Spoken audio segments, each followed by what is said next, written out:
Hello, people of Earth. It's your pal, the Orbital Outcast, Rad Gnarly, coming your way with another low-key broadcast. Today, we're back with 2 more weeks of exciting action as we stroll down the gnarly wrestling aisle once again and present 2 episodes of GWA Trebuchet. But before we get to that, I'd like to say hello to everybody in chat or checking us out on VOD, no matter who, what, where, when, why, or how you happen to be in this great big old world of ours. We're happy to have you with us. Hope the day finds you well. Got distracted myself there by throwing us into the ye old GWA wormhole. Ooh! As the music is just banging on the way through. What a lively beat to get us into this afternoon edition of Trebuchet.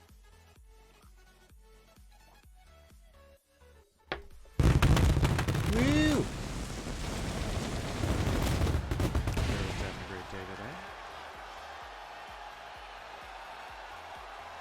The crowd seems amped here in beautiful, wondrous, splendiferous, fantastical effort, Germany. We are very happy to be here. Thrilled beyond measure. Okay, so I must explain part of this booking. So these first 3 matches, okay? This one is set as a rivalry match because it was they auto booked it. In fact, these first 3 matches as presented, 1-on-1 and 2-on-2 and so forth, were all 3 booked by the game as rivalry matches. So I left them in, and then I booked the rest of the show. Unfortunately, leaving the matchup, leaving this screen and coming back to it, they reset 2 out of the 3 matches. So the only one that remained was Billie Eilish versus Nicki Minaj. So this one is I'm actually attempting to, or trying to, progress the actual rivalries in-game by leaving the default as-booked, quote-unquote, rivalry matches on my trebuchets going forward, at least in 3 of the 4 rivalries cases.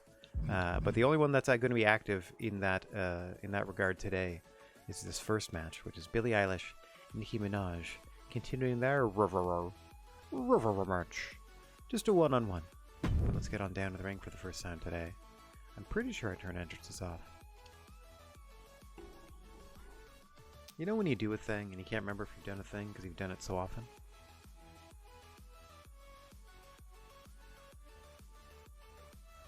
Or when you're ready to admit you might be old enough to not multitask as well as you used to.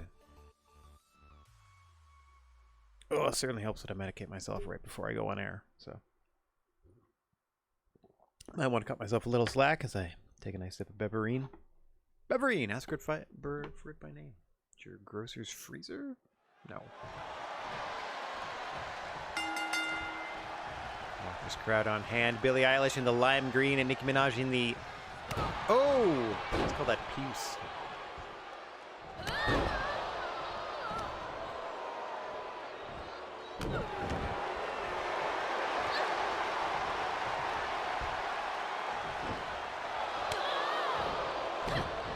It's really getting quite tense between these 2 individuals.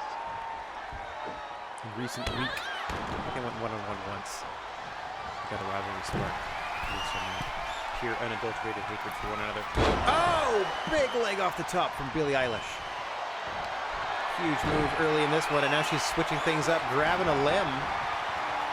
Trying to tap her out, but I think Nicki Minaj got one of her heels on the bottom rope there, causing the break of submission. Eilish bounced off the canvas. Doesn't slow her down, however. Right back to that arm of Minaj. Oh, and a 3rd time now. Relentless is Billie Eilish. And this cross arm breaker. Minaj having to fight through. Damage certainly mounting up on that left arm. Courtesy of the leader of the bad guys, Billie Eilish. We can see 2 more members of the back, I think. Yeah, the bad guys are in action later. Against Unbridled Strength, which is supposed to be, it was auto-booked as part of their rivalry with another tag team, so I was expecting them to run in or something, but that match disappeared. So, all that to say, going forward, if there are auto-booked rivalry matches on my Trebuchet, with the exception of one rivalry, that being the Superman one, because I'm going to be booking my main event title, I'm going to try to leave them as is and just incorporate them into my plans for the show as much as I can. This might mean that I need to leave booking the first episode of Trebuchet to right before air, because backing out of certain screens apparently resets the computer-generated matchups. And if I've already set them up to be all of the rivalry offerings, I would definitely like to keep them that way. Oh my gosh, the heels of Nicki Minaj across the side of the throat of Eilish. Somehow legal. Referee not even getting close. Standard disqualifications and countouts do apply in these matchups, but... Oh my god, and then a sidekick. That heel may have caught her in the eye socket. Eilish looks out, 2 and oh! Strong kick at 2. More resolved than I gave her credit for. Did Eilish there?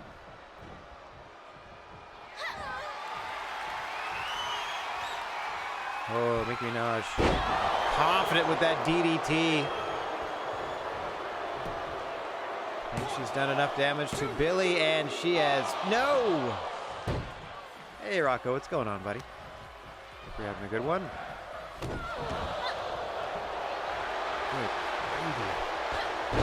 Minaj coming within an eyelash of beating Billie Eilish. Billy's got a lot of work to do to get back into this thing, and now she's working the left arm once again. Fujiwara armbar that time. Yeah, I hope I get these right. Moves that you see in your entire life, that you've heard called on commentary your entire life, but you've never really said out loud. So, oh geez, turns out I don't really know which arm bars are which. I can just tell they're in there. The right arm this time from Eilish hasn't worked on that this whole matchup, but general arm damage is assigned to the characters, so it's still super effective. Doesn't matter which one she grabs. The more arm work, the better. Eilish still has a heck of a mountain to climb to get all the way back into this thing. Still shaking off the effects of that massive DDT from Nicki Minaj that almost put her down. Eilish pressing her advantage while she has it. Oh, right back once again. No, immediately slips out. Oh, hang on. Did she cancel that armbar? Drops a knee across the face and opts for a pin attempt. Minaj out at 2. I can't say I understand the strategy of Billie Eilish in that instance. Immediately gave up and tried to tap her out in that armbar, and she's been working that left arm all match. Now Nicki Minaj countering with the suplex. Rubbing her face in it, quite literally. Elbow drop across the shoulder blades. And now a camel clutch, but too close to the ropes.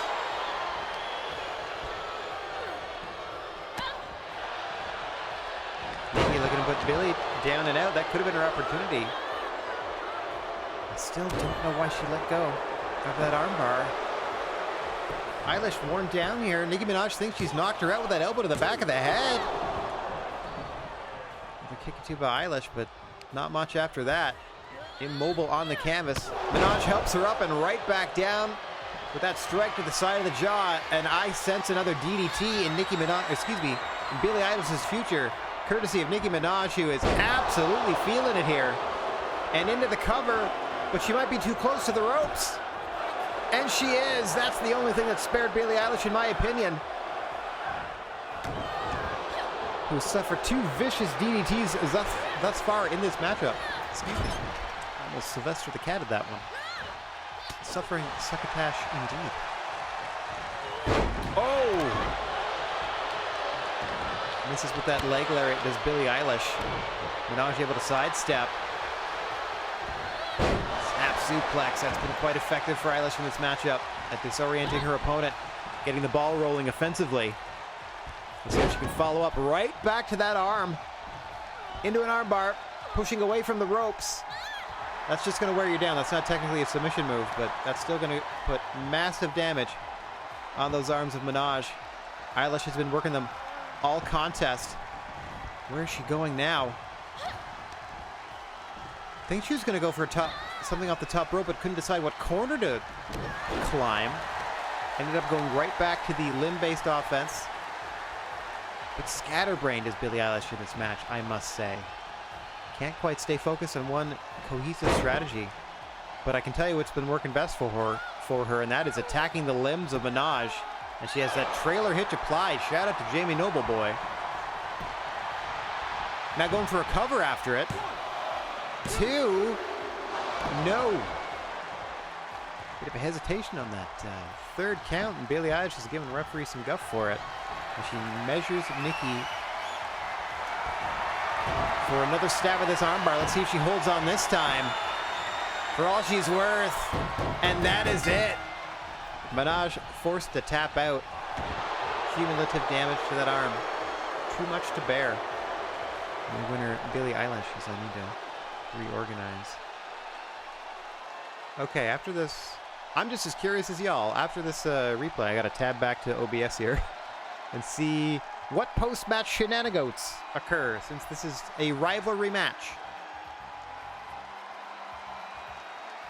There's the damage to the arm of Nicki Minaj that Billie Eilish applied throughout the contest that eventually proved to be the difference. Winner, Billie Eilish. That and some rather fortunate ring positioning on that second DDT. All right, just a straight up rivalry match low. So it wasn't a very good rivalry match? Well, you're the ones that... Okay.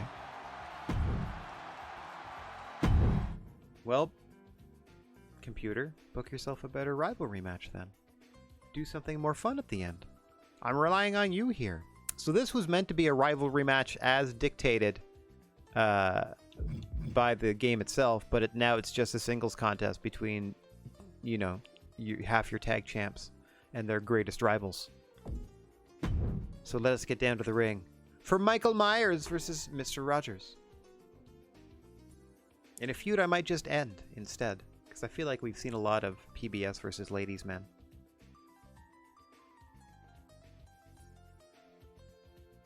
Oof. And this jazz piano bar might just agree. Skeely doo doo ba doo. Okay, let's get that accepted. Straight down to the ring here. Love those. I also love when the graphics actually work properly. A ring-a-ding-ding-dong, and here we go. Michael Myers in the tattered coveralls. Mind you, they're not that tattered, they're just a bit faded. Faded coveralls and William Shatner mask. Fred Rogers, oof, on the receiving end of some punishment in the corner here in the red cardigan. Tan slacks and blue sneakers. Actually might be in his in-house loafers. Either way. Kind of guy you'd want as your neighbor. Mr. Rogers, one half of your tag team champions. PBS, the Public Beatdown Squad, along with his tag team partner, Bill Nye the Science Guy. Oh, Myers going up top.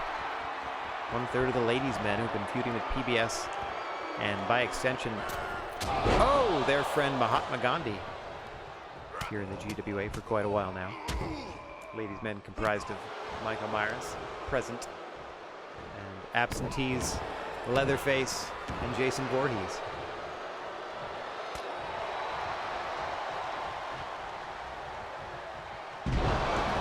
Mask first off the canvas goes Michael Myers. Fred Rogers right back to work. Cold, calculated, meticulous offense from Fred Rogers and Bill Nye as part of the Public Beatdown Squad. A decidedly old school approach to their wrestling techniques, and has seen them rise to the top of the tag team ranks an unprecedented 3 times. The only 3-time tag team champions in our company's history are PBS. Myers are going to take out some frustration on that fact. The form of Fred Rogers here. And what a DDT in response. Oh, this is that kick to the head follow-up. As Myers is already getting back to his feet. It is tough to contend with both the viciousness and the resilience of the ladies' man. All three thrilling monsters known for slashing at their opponents. Oh dear.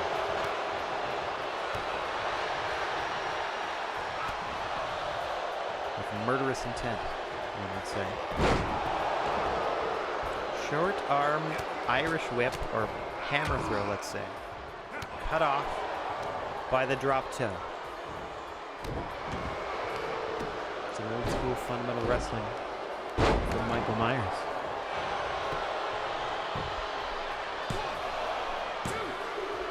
Looking for a cover here on Rogers. Rogers powers out that right shoulder at 2.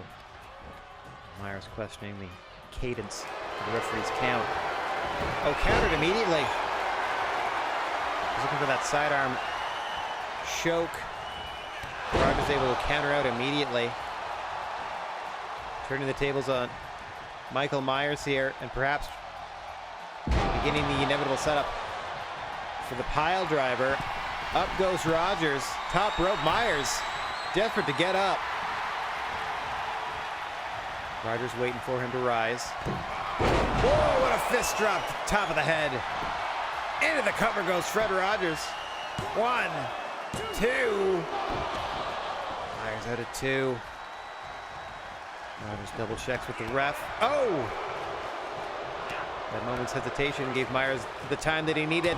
Oh, to recover. Recuperative powers of the individuals, the athletes and the ladies' man are second to none.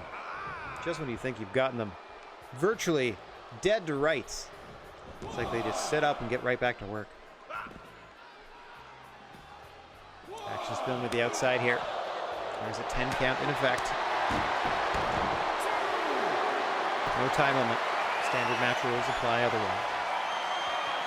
Disqualification in ring. 10 count outside the ring. As Fred Rogers using those legs to just choke out Michael Myers on the floor. But Myers is able to free himself. Oh! Back and forth they go. Referee count up to 5 in a second. Ooh, gave him a lot of time, gave him a lot of leeway on that 5 count. As they are still battling out here in the commentation station. There you see our international correspondents. Maintaining their position at their desk this time, at least the present moment here. As we are up to 7, the referees count. Myers sliding in and out to refresh the count, to inflict more damage to Mr. Rogers, now bouncing his head off the floor of the arena. You can see beyond the guardrail there that it's just a concrete floor that's, I assure you, very thin athletic mats. Essentially just kind of keep things clean more than any sort of safety measure surrounding the ringside. Just so we can pack those up, clean them at our leisure, and we don't really have to be mopping and scrubbing the concrete floor of an arena.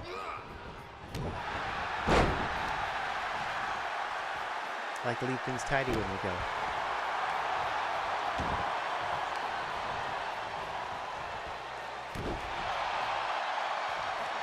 Oh, fist drop. Right into the eye hole of that mask. Rogers, as we said, is going to be searching for that pile driver. Michael Myers looking to choke out Fred Rogers with his version of the sleeper hold. Nicely done. A little slide out. Chops the knee out. And could be setting him up for the pile driver. Got to drag him away from the ropes before he attempts the pin here. Here he goes. Lugging the lifeless corpse of Michael Myers toward the center of the ring. Hooks the leg deep on the cover. Referee in position. 1, 2. No! Myers out at 2. Just able to roll that shoulder. Perhaps if the pile driver had been hit center of the ring to begin with, that could have been 3. Standing drop kick. Rogers firmly in command at this point. He bounces Myers off the canvas once again. Might be thinking a second pile driver. Got him up. Puts him down. down. Center of the ring this time. Hooks the leg once again. Ref out of position. 1, 2, 3. Did not matter as Mr. Rogers does the job with that second pile driver. Your winner. One half of PBS, Mr. Rogers. Okay, so I'm hoping that because... Here is your winner, Mr. Rogers. Wow, they actually got his name right. I love it. Again, I love that it's the Tom Hanks Mr. Rogers too. That's just so funny. Boop. So I'm hoping that because that was between two people involved in a rivalry, that it will technically continue the rivalry properly through to next week. Because like we said, these first 3 matches are supposed to be our rivalry matches. Like we were supposed to have the bad guys of the bad guys of Tank Girl and Yolandi Visser take on Unbridled Strength in a quote-unquote rivalry match, where I was anticipating that their actual rivalry opponents, who are Black Order, would interfere or something. So this just turned into a normal tag team match. So in the ladies division, please enjoy Unbridled Strength versus former champions, the Bad Guys. See if we can get that rivalry back on track on the second of 2 episodes of Trebuchet we'll be bringing you. Unbridled Strength, of course, Tiva Lockhart and the Bride from Kill Bill going up against Tank Girl and Yolandi Visser representing the Bad Guys. We saw their leader, Billie Eilish, victorious earlier today. Will her bad guy cohorts follow suit? Suspicious by her absence. The 4th member of the group, Harley Quinn, not booked on this week's show. Only so much room. I should start putting them just in managerial positions just to see if that helps their stats maintain. Their popularity and such. I think that all factors in even in the universe. Oh, good gracious me. Like how people's stats slightly, like they'll change throughout the course of the calendar year in universe mode based on how they're being used and what sort of matches they're winning and stuff. Oh! Alright, swinging and missing with that springboard maneuver. Tank Girl trying to slow things down, just grabs an arm hold in the early going here.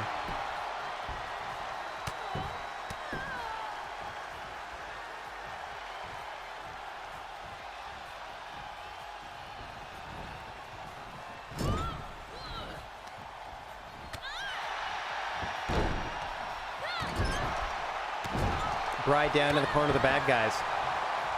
The most successful female tag team in the GWA. Held the tag belts for most of the calendar year. Looking to get back on top of the mountain.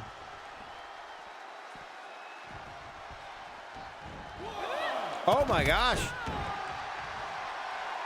Bride not to be outdone. Unbridled Strength never facing tag team goals. A win against the Bad Guys here could shock the system, so to speak, and leapfrog them over the Bad Guys in terms of title contention. Try doing everything in her power to try to weaken Tank Girl, who's back into this already. Oh! Hammerlock sit-out powerbomb, trapping that arm first. Gotta be wary of the referee's count. Tank Girl smartly returning the match to the ring, but not before getting amped up. The crowd on her side.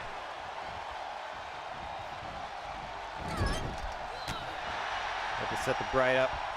Ooh, and the Bad Guys side of the ring, but reversed. Hammer throw across the ring. Bride now working the midsection. Oh, and the face of Tank Girl with those kicks. The long legs of the Bride there coming into play as she face washes Tank Girl out of the corner.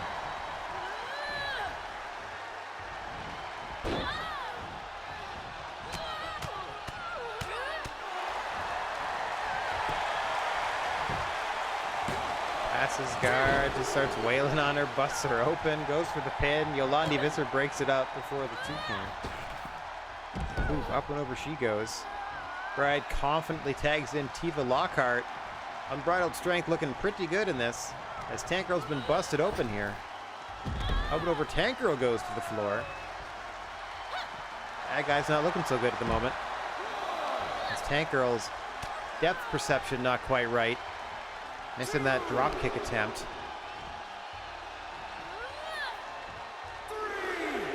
Oh, shoulder breaker by Lockhart on the floor. A drop kick to the back. Bouncing her face off the floor of the arena. This is an aggressive and vicious side of Unbridled Strength that we have not seen thus far in their GWA careers. They must know that time is running short. We're in our last 4 months of activity. So we shut this thing down after our big show. That's all to say, I'm only doing 1 year of Universe mode. Time is running out to make an impression on company officials to get yourself in contention for the women's tag team titles. And wait a minute, Tank Girl here at the count of... Oh, Tifa Lockhart. Why would you dive to the floor, thus resetting the count? They were about to win by countout, but Tifa didn't want to go out that way. Dives to the floor off the top, but misses. Resets the count. Able to recover and hit that beautiful suplex to Tank Girl. But had a victory in hand. Now allows Tank Girl back into the ring before a count of 5.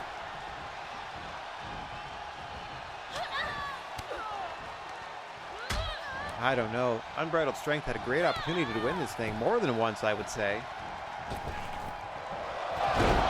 And might be, hang on. Ooh, an easy rope break there. Steve was able to grab that bottom rope with her hand. Referee able to spot it. This Tank Girl, amazingly, manages to create some space. The tag back in Yolandi Visser, formerly of the Antvert, currently of the Bad Guys.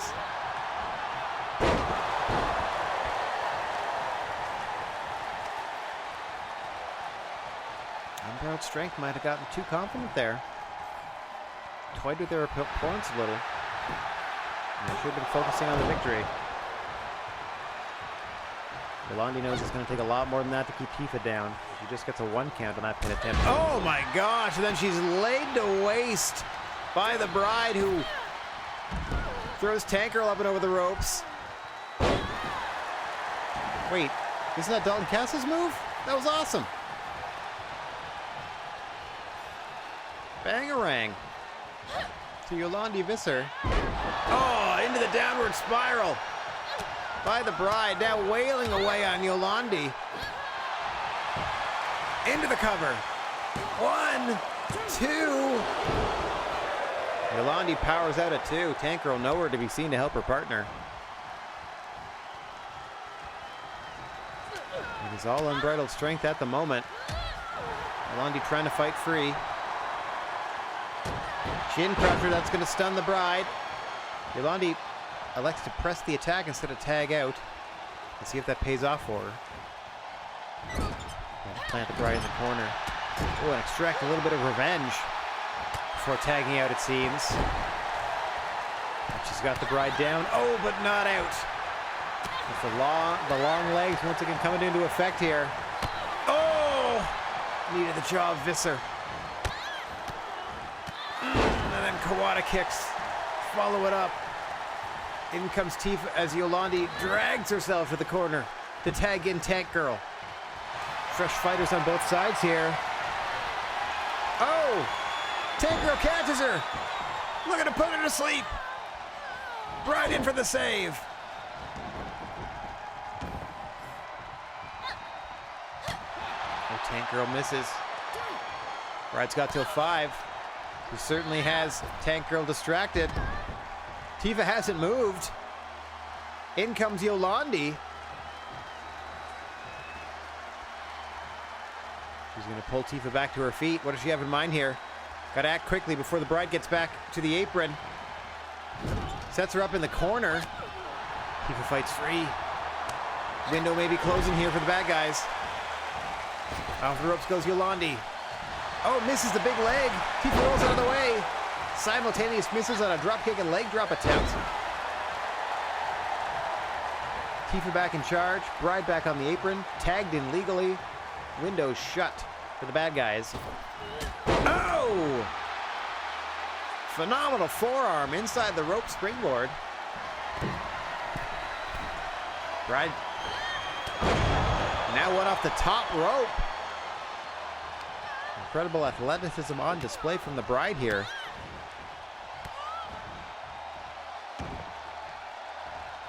What's she doing now? Hammerlock in the arm. Oh, no, no, no, no, no, no. Don't you dare. You're going to snap that other arm. Don't you dare do it. I guess that's the closest they'll get in a WWE game.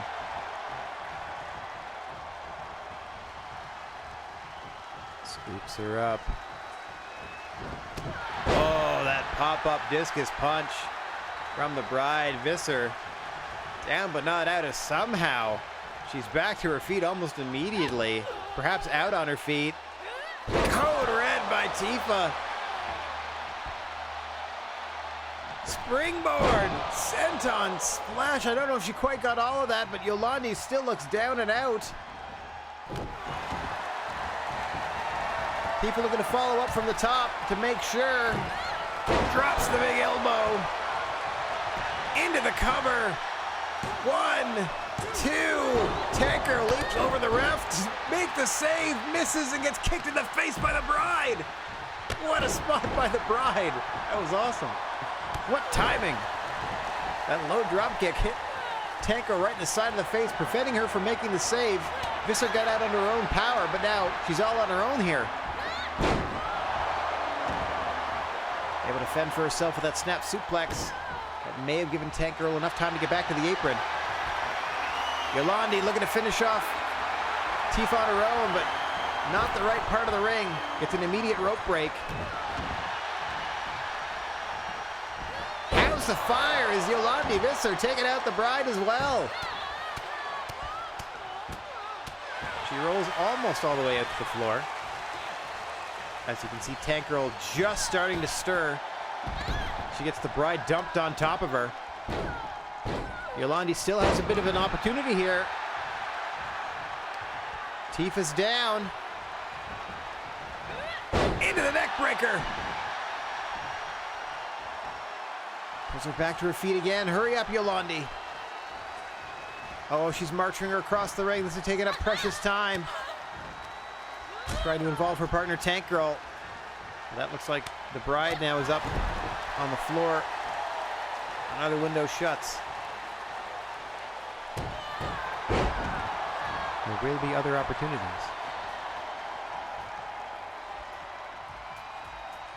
Oh, short arm clothesline from Visser. Tag into Tank Girl. Bride desperate to get in position for a save here. Back up on the apron. That makes her eligible to help out. Oh, sheer drop brainbuster by Tifa Lockhart. Going for a springboard again. Definitely got all of it that time. Into the cover, wrong part of town. 1, 2. Yolandi confident in Tank Girl's ability to get out of that pin on her own. Tifa looking to follow up and put her out for good though. Got her up. Plants her. 2. Through no. Yolandi Visser took the long way to help out Tank Girl. Thankfully, she got out under her own power. Crowd aware of their surroundings. It's always good to know. Oh, shooting star on the floor. Tank Girl gets the knees up. Meanwhile, opposite side of the ring, a vicious lariat to Yolandi from the Bride. The two legal combatants. Other side of the ring. Tank Girl flips her over into an armbar. Tifa begins to maneuver out of it. Might get her arm broken for her troubles. Or at least the wrist.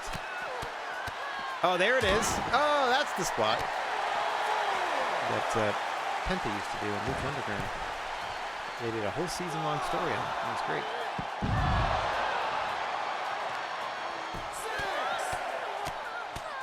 Both women completely distracted as the time reaches 7. They only have till 10 to get back into the ring. They're up to 8 and completely ignoring. Oh, wait, Tank Girl begins to realize, but turns back to her foe. We're going to have a double count out here on purpose. No, Tank Girl making sure.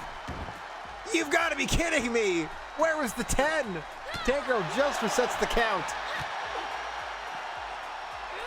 Very generous on that last count. Code red on the floor from Tifa. And she's suddenly back to her feet. She knows what's up. Returning the fight to the ring. Tank Girl desperately makes a tag to Yolandi Visser after all that. Tifa's back in the ring. She is definitely not fresh. Swinging neckbreaker by Yolandi. Looking to steal the pin here quickly. Before the Bride was even aware of it. To help out.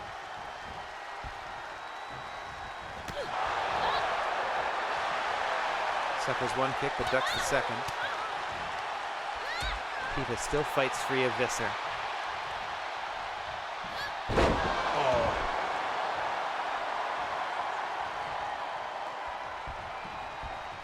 Viciousness on that German suplex. Oh! And then she just got wiped out by the kick from the Bride. Tank Girl with the save, or that would have been it. What a tag team contest we have here in the women's division. Fast and furious. They know what's on the line. Scuttlebutt is that the winner of this one gets the next tag team title shot. Swinging neckbreaker. Swinging fisherman's neckbreaker. Into the cover goes Visser. Oh, Bride powers out at 2. Gotta be the late stages of this one. What a knee strike to the side of the jaw of Yolandi. But somehow able to fight back once again. Chin crusher to the Bride.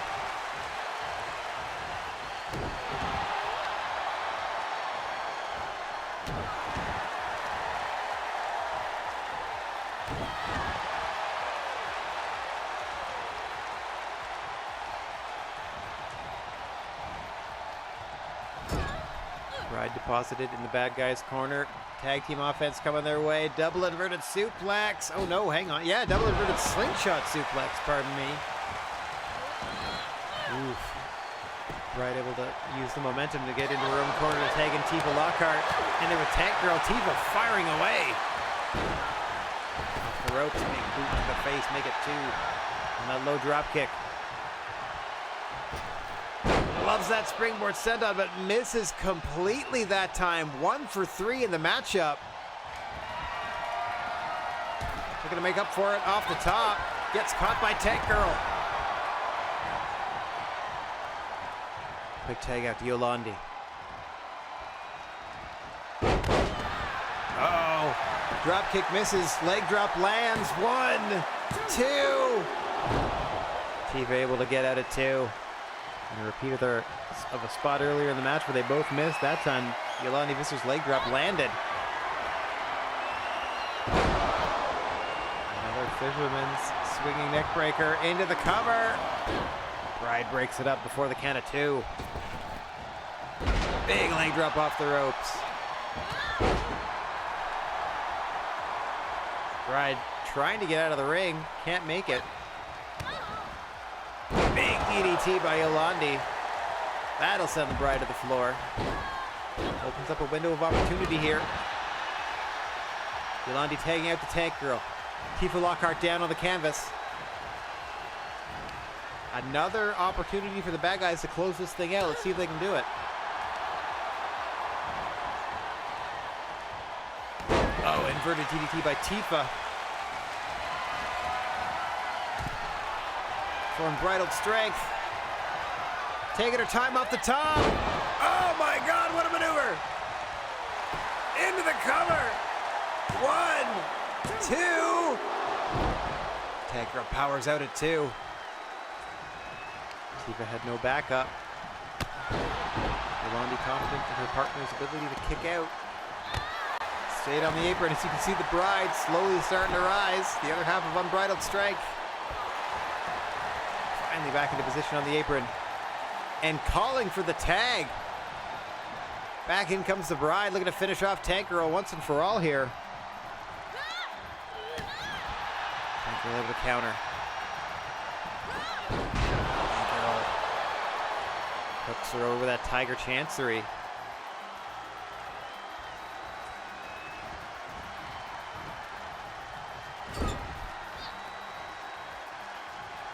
Back into the bad guy's corner. More double team offense headed their way. Nicely done. Oh, followed up with the double kicks to the bride. Yolandi measuring her quarry here. No! Bride ducked out of the way. Meanwhile, Tanker was knocked off the apron by Tifa. Unbridled strength with a window of opportunity here as well. Oh! Bride missed that that kick that caught Yolandi earlier. Fisherman suplex. Can hold on for the bridge for the pin.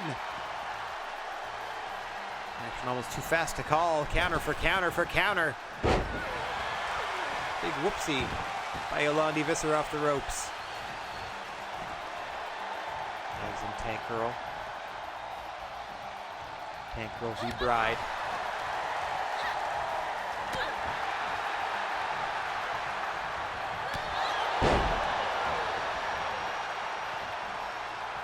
Bride able to get to her corner, and in comes Tifa Lockhart.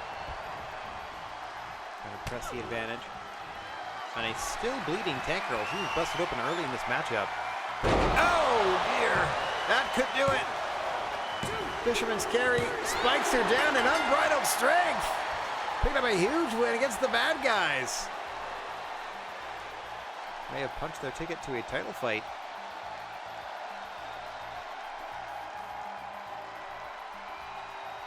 We'll see. As we take a blurry look at the replays here. This one looks fine. I wish I had more control over the replays. Or, honestly, I should just turn them off.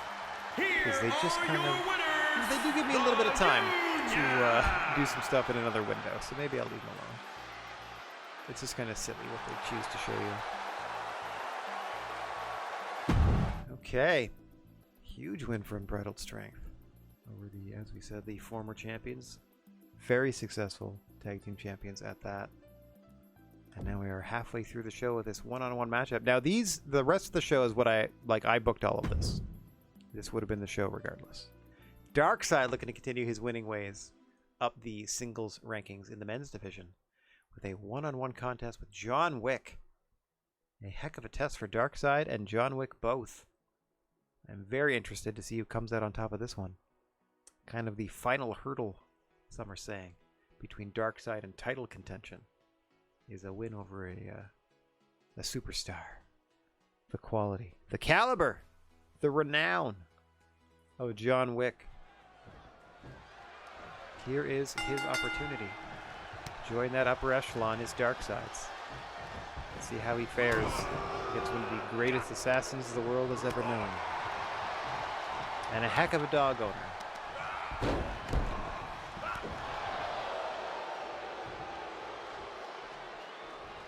Big deal, says Darkseid.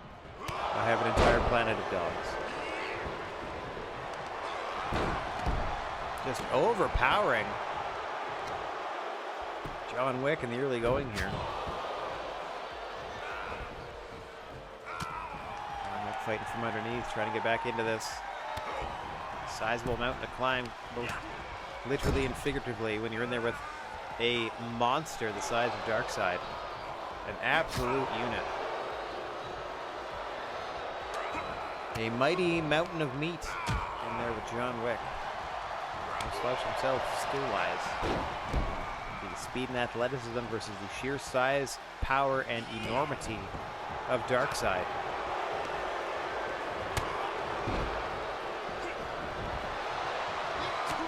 Oh! Boot by Wick drops the big man, but only momentarily.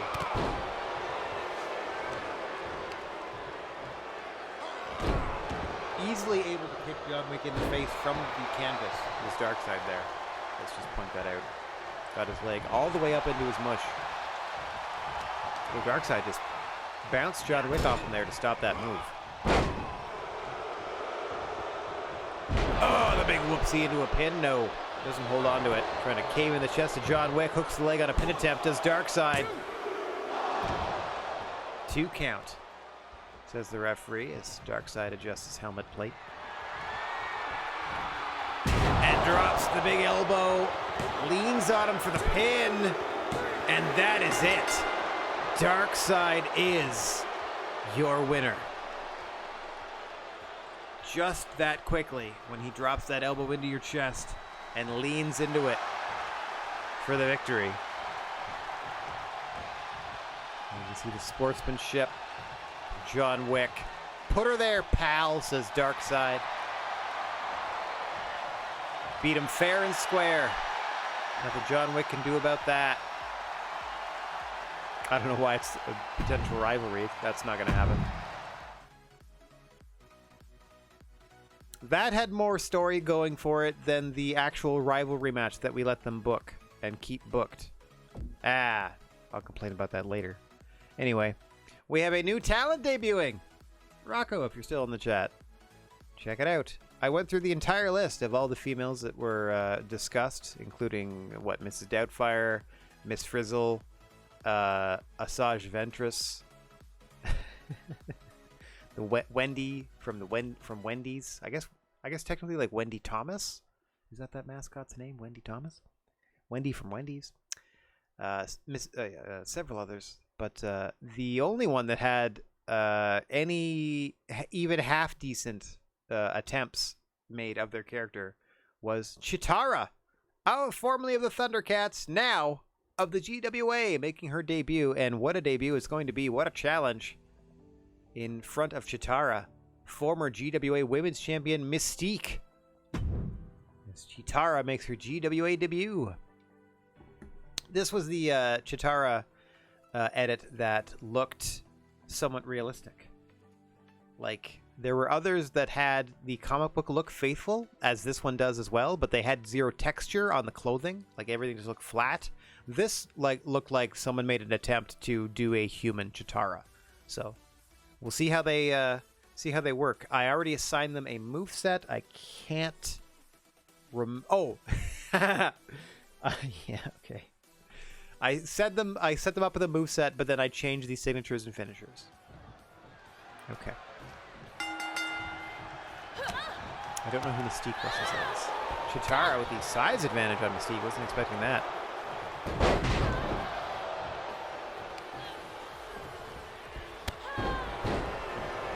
Wasn't expecting Chitara to be quite the Amazonian competitor she is. But that just says to me that the Thundercats must be like 10 to 12 feet tall. Because I don't know that she was... Well, she was as tall as her brother, I feel. But I don't know that they were that much shorter than anyone else. Only the kids really were like tiny.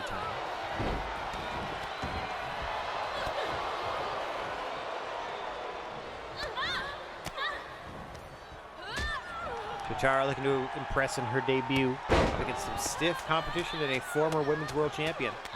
Certainly asserting her authority here in the early going is Chitara.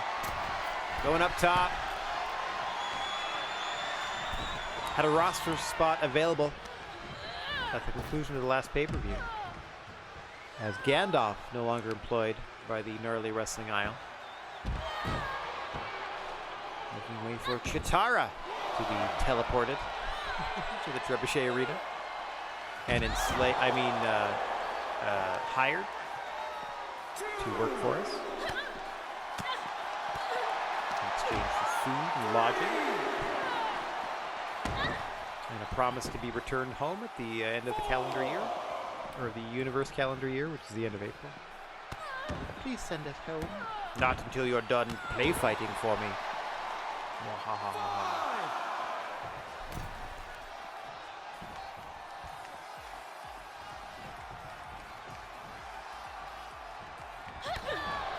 Chitara doesn't want to win by count out, or doesn't want to risk a double count out. So back into the ring the fight goes. And that reset in the action is giving Mystique an opportunity here to take over.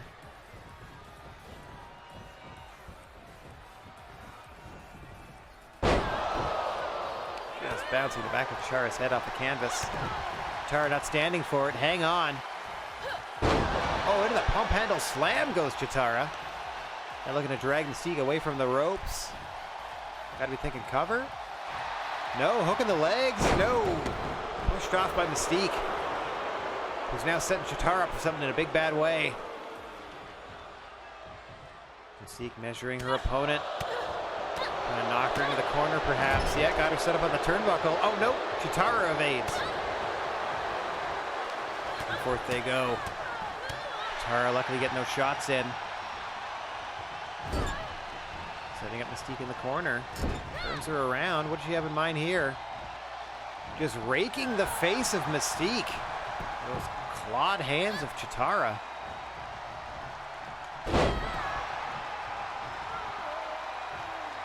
Oh, was that like Heath Slater's move? Disrespectful kick to the side of the head.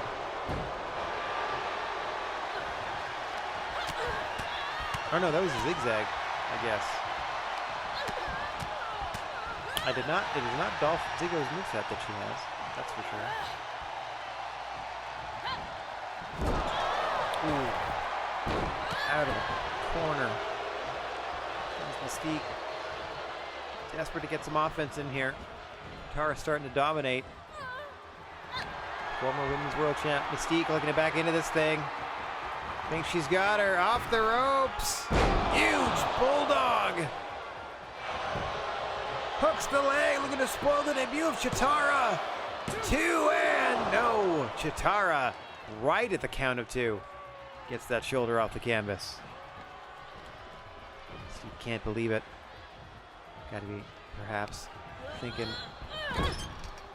about hitting a second bulldog. No, positioning her on the top rope. Chitara fights her off. Back to the canvas.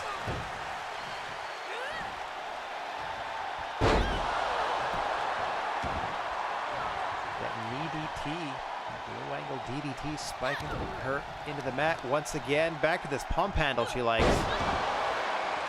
Loves that pump handle, and they're going to drag her away to the center of the ring. What is she going to follow up with? Just attempt to cover. 1, 2. Mystique out at 2. Chitara rethinking whether she should have gone for a pin there, or perhaps followed up with a more impactful move before attempting one. Not that there's anything wrong with the pump handle slam. Hang on. Head scissor takeover, and beautifully done by Mystique. Quickly looking to capitalize as she's disoriented Chitara. 2 and no. Didn't hook a leg, or she may have pinned Chitara in her debut. Now a second chance to make a first impression, and Chitara is looking to make a good one on the GWA Faithful here with a win against former world champ Mystique. Chitara hanging in there and hanging in there. Now what does she have in mind? Sharpshooter, center of the ring. Looking to tap Mystique out. Oh, Mystique able to pick the ankle and get out of that. Chitara blocks the follow-up, however. Oh, and a neckbreaker blocked. In a rather dubious way by Mystique. Well, hang on, got her set up for another bulldog. Off the ropes, plants her. Into the cover goes Mystique. 1, 2, 3. Mystique beats Chitara in Chitara's GWA debut, but what a matchup between these two. Now, that one I would like to see blossom into a feud. That should be a potential rivalry. Let's get something going there. Pump handles and bulldogs galore. Oh yeah, that satellite head scissors was fun. There's just got to be a smarter way about picking what moves and action are shown. Miss Toffee. Like, I understand showing you the move that finishes the match, but half the time they miss it. Nope, no rivalry whatsoever. Just a match. I don't know. If you just show me the last 5 moves, you know what I mean? Like, give me a replay of the last 5 moves, because they would be close to your, I don't know if it's in your buffer or whatever. I don't know how it works. Whatever. Anyway, we have a new multiversal champion, and their name is Lex Luthor. So they have limited booking powers or some influence over the GWA committee, and they are starting a sort of revenge tour on World's Finest since Superman was vanquished at the pay-per-view. So he has booked, by order of our world champion, they will not reappear on Trebuchet until some of their demands are met, one of which was Flash Gordon being booked in a 3-on-1 tag team handicap match against the other 3 members of Lex Luthor's Legion of Doom. So I'm sorry to have to show you guys this, but Flash Gordon must now face Black Adam, Venom, and the Joker 3-on-1. As the Lex Luthor era of the GWA begins.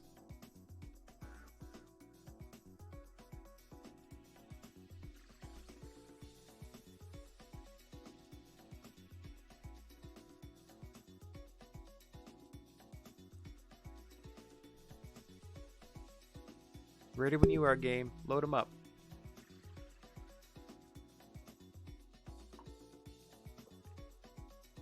Let's just see how long Flash can last in these conditions. Because quite honestly, he's going to have to isolate one member of a 3-member squad. So he's going to have to like find a way to kick the others out if he has any hope of pinning or submitting them at all, you know. Oh! Black Adam starting things off for the Legion of Doom side. All smiles between the Joker, the Venom, and Black Adam, as they only have Flash Gordon to worry about. A 3-on-1 handicap tag team situation here, at the behest of our current multiversal champion Lex Luthor, refusing to come back to work until, at the very least, this match is booked. We'll see what happens next week on Trebuchet. Our lawyers are frantically working against his team of lawyers to see if we can find some loopholes in the contract here. Stop many more matches like this happening.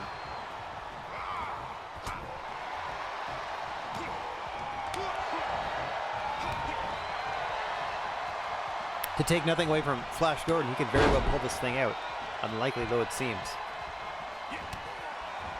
Certainly accounting well for himself against Black Adam, as he smartly tries to move the fight with Black Adam as far away from Black Adam's partners as possible. The longer you can spend across the ring from them, the better it's gonna go for one man in a trios fight. Unfortunately, there are 2 fresh tag team partners at any given moment for his opponent in the ring. Oh, and at the moment, one of those is Venom, who just caved in the chest of Flash Gordon with that knee. Now pulling at the arm of Flash. They've done him a favor and popped his shoulder back into place as Venom ascends to the top turnbuckle. Toothy Rictus permanently on his face. Oh, misses the diving crossbody. That gave Flash Gordon a window, the briefest of windows, to do any sort of damage, and he's taking that for all he can. A few blows to Venom is all he can muster for the alien symbiote of Doom takes back over. Ending up in the Luthez press. Flash Gordon on top, nicely done. Big bulldog from Flash. Gonna try to steal a pin here, but I don't think he's gonna have too much success. Manages a 2 count. Couldn't believe his luck, as both of Venom's partners stayed on the apron. No, hang on now, trying to tap Venom out with a sleeper. This is gonna draw a crowd. There's Black Adam in there to get this thing waved off.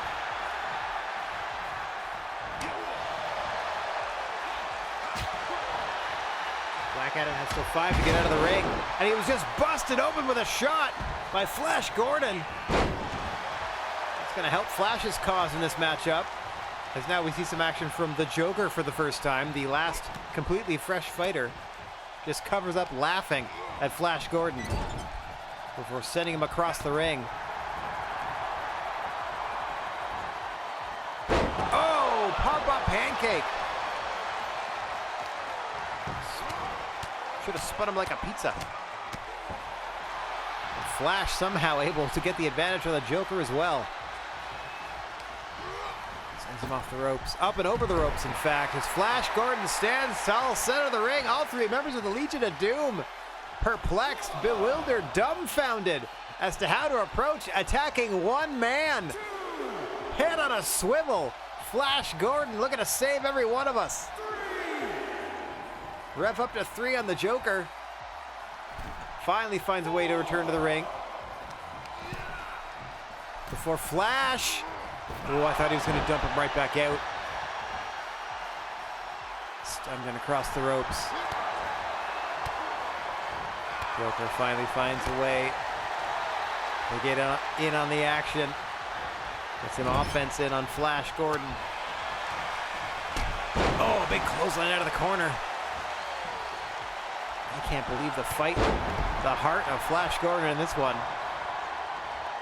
Doing the best he can. Back in comes Black Adam.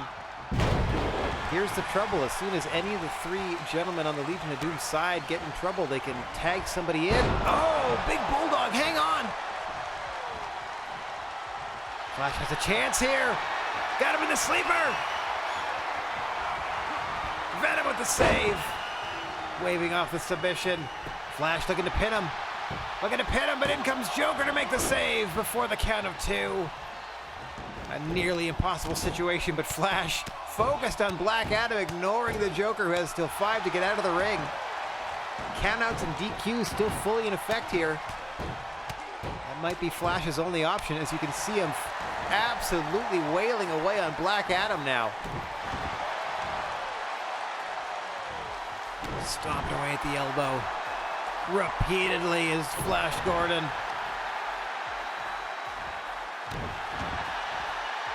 Pulling him back to his feet. Oh. Black Adam trying to mount some offense. Flash Gordon stuffs it. Not this time. He's starting to come back.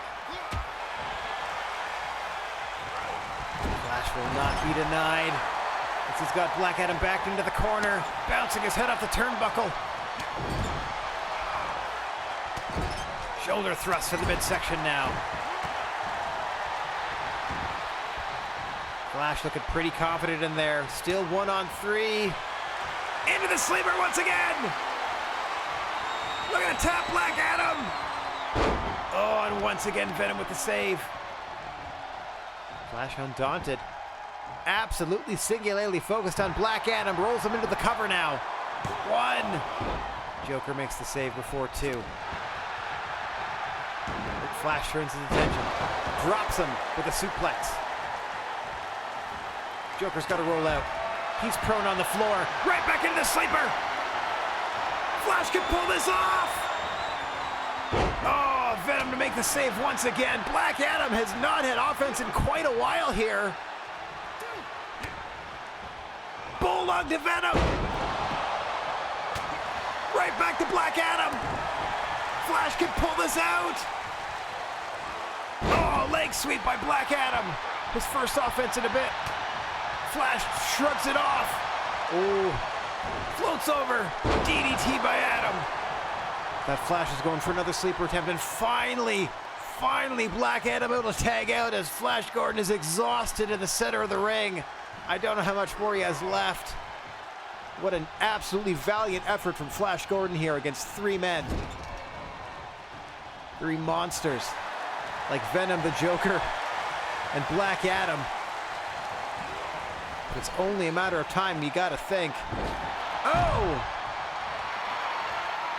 Flash still looking tall, standing tall, center of the ring. Joker luring him away from his actual opponent, Venom, who's the legal fighter he's got to contend with. Looks like Flash himself has been busted open around the bridge of the nose here. As the fight returns to the ring. Gordon in trouble. Oh, floats over. Oh, but catches a back elbow.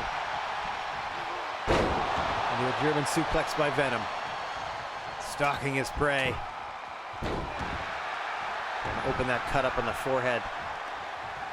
Flash Gordon, back in comes the Joker.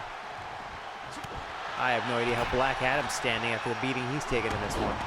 And not only is he standing, he's blocking our view. There we go.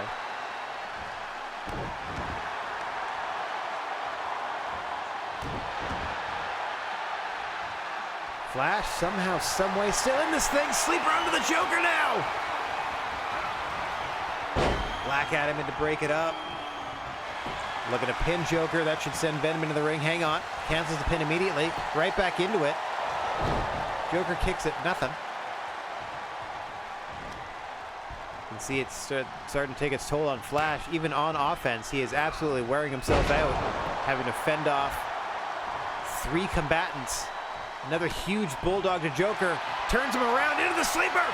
He's going to try to tap the Clown Prince of Crime, but he's in the ropes. Oh, and then a vicious lariat to the back of the head by Black Adam.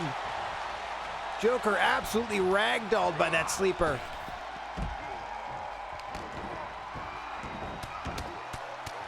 Black Adam sent over the top of the floor.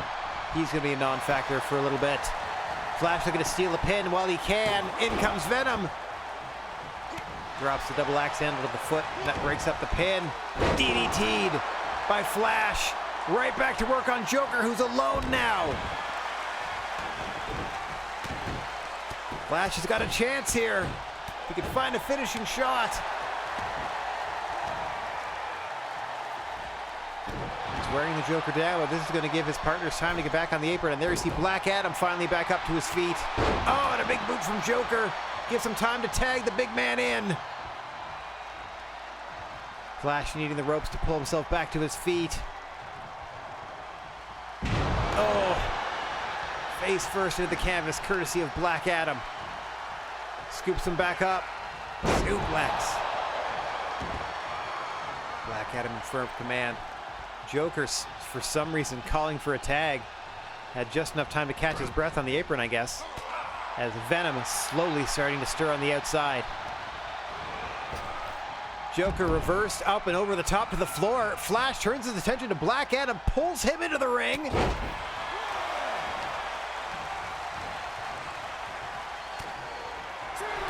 And he's got a sleeper on Black Adam. Sends him to the floor. Venom's down on the floor. Joker all alone. Bulldog to the Joker. Into the cover. Oh, he negates the cover. Goes right back to it. 1. Joker out at 1. Oh, and he gets kicked to the side of the head by Venom. Flash doesn't know where he is. Now he understands. Choking out Venom. He's not legal. He's got to worry about the Joker. Sends him up and over to the floor. Oh, Flash crashed badly there. I think he hit his face on the steps on the way by. Black Adam down, Venom down. Joker, unfortunately for Flash Gordon, still fighting as he resets the count. What a contest. What a fight from Flash Gordon against 3 members of the Legion of Doom. Win or lose. I feel like Flash Gordon's gained something tonight. Oh, Snapdragon. Plants Gordon. In comes Venom to pick the bones. Measuring him. No! Flash able to counter. Into the sleeper. Unfortunately, he's in the Legion of Doom's corner and Black Adam can stop it.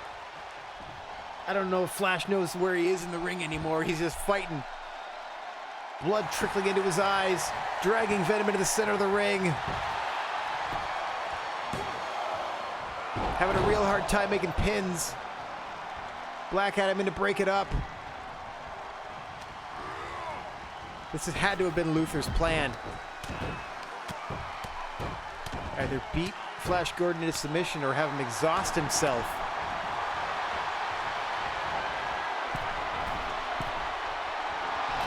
He knew Flash Gordon's pride wouldn't let him just lay down in a match against these 3. Flash is trying to win this thing. Oh, God. He just missed with the double axe handle. Like he couldn't even see where Venom truly was. His depth perception got to be all out of whack with the damage he's taking, with the blood in the eyes, the blows to the head throughout this match. No time limit, by the way. And this is only your semi-main event of the first of 2 Trebuchets. Let me point that out. We got one more match for this week and then a whole other show to book. Good gravy. As the Legion of Doom is finally reassembled into their corner. And Flash is somehow still fighting. Bulldog to Venom! Into the cover out of instinct!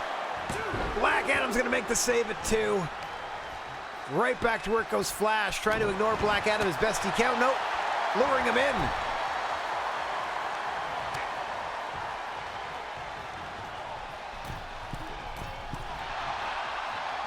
Flash dealing with Black Adam. Measuring Venom now.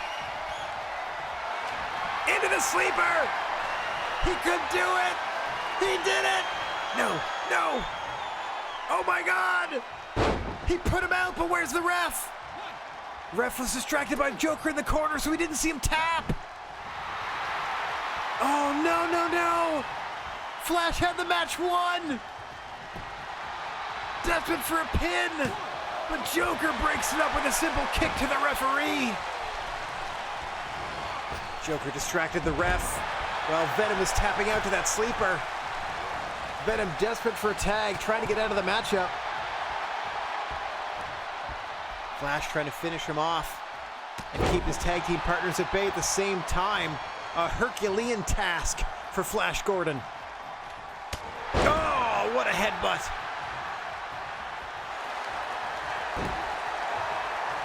Countered that time by Flash, using his own head as a weapon. I don't know how wise that is at this point. Suffered a lot of damage to the head and neck region, his Flash, throughout the duration of this one. Back into the sleeper once again! Black Adam able to save the matchup. I'm so grateful that Flash Gordon's one of his finishers is that sleeper, because he can slap it on at any time to anybody. Going for a pin, thinking better of it perhaps. I don't know what's going on in the late stages where Flash can't hold a pin for whatever reason. But Venom able to kick it too. Oh, ducks out of the way of a sleeper attempt, I do believe. Now depositing Flash Gordon into the corner. No, can't quite get there. You cannot discount the fight in the heart of Flash Gordon. Wailing away on Venom, backing him into his own corner.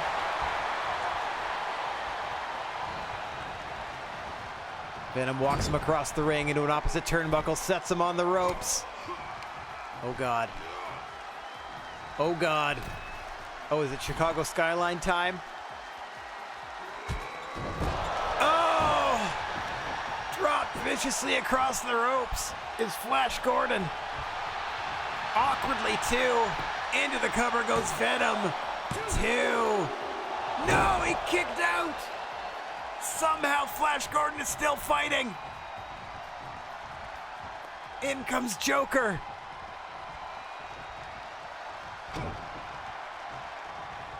We are seeing one of the bravest performances in the history of GWA Trebuchet. As Flash Gordon is still in this thing. Oh! Joker missed that knee. Flash rolled out of the way. Boot to the side of the jaw. Back in comes Black Adam.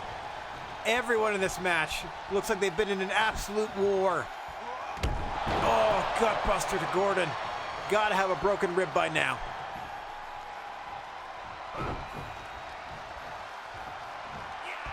Suplex by Black Adam. Toying with Flash Gordon this late into the matchup. Just put the man away. And he aims to do just that. The Kandaharian elbow into the heart of Flash Gordon. Hooks the leg, but his foot's under the rope.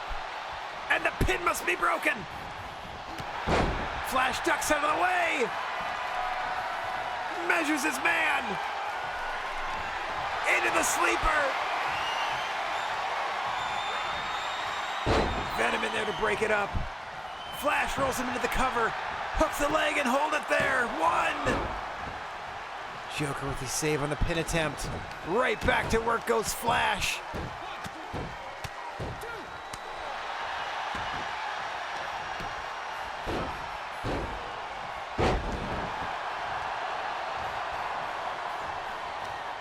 And remember, folks, we still have the main event to present of this show, which I don't mind telling you is a rematch for the Women's Championship from our latest pay-per-view. The name of which escapes me? It's got cold in the title.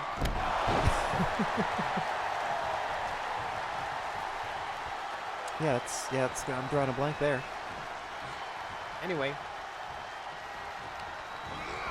Cold Snap, that was it. Cold Snap from our Cold Snap pay-per-view.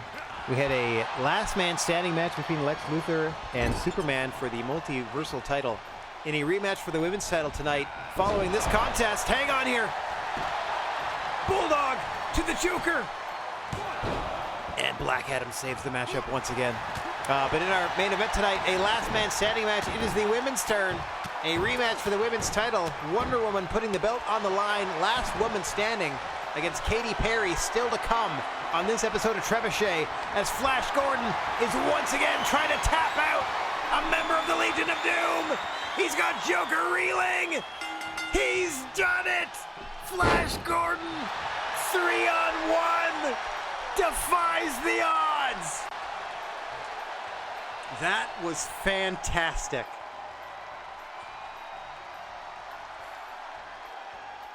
Well,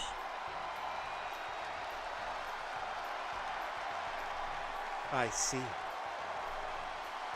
That was fantastic. I don't know what else to say. That was amazing. One of the greatest matches in Trebuchet history, and I'll say it again. Here is your winner, Flash Gordon. We may have seen the ascension of Flash Gordon here tonight to the main event level of GWA. What a performance! Defeating the Legion of Doom. But that's not all, folks. As we said, it's time for our main event. Last woman standing, Wonder Woman the champion, Katy Perry the challenger, enacting her rematch clause, her one and only rematch during the entirety of Wonder Woman's title reign. And it's last woman standing. Yeah, I'm going to hydrate while this one loads, Rocco. I was already thinking of that. Whew. There we go. Full emphasis for this one because it's a title match. So I can take a sip of water finally. Holy crap. What a contest.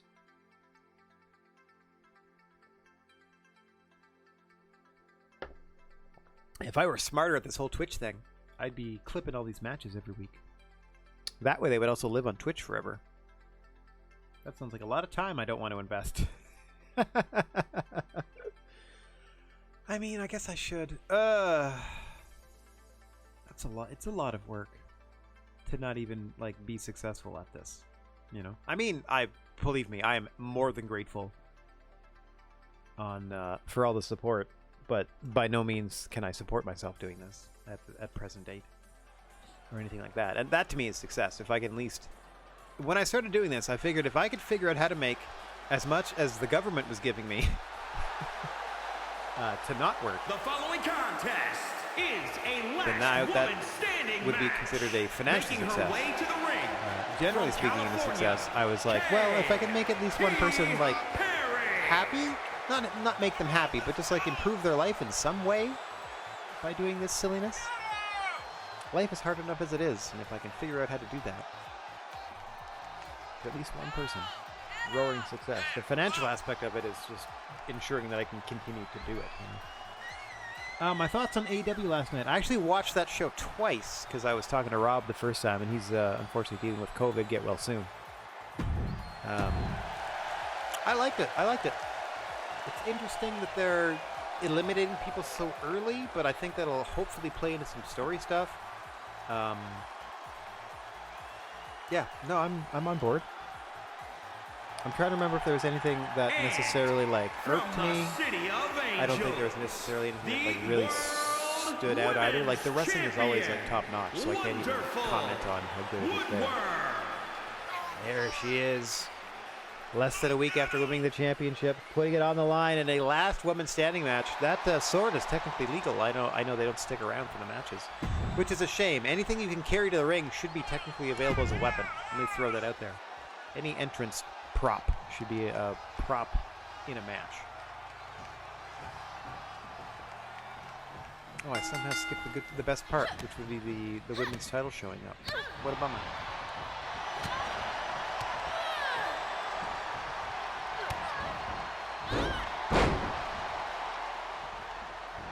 Also, this one didn't do the in-ring introductions like they do for the Multiversal title. That's weird.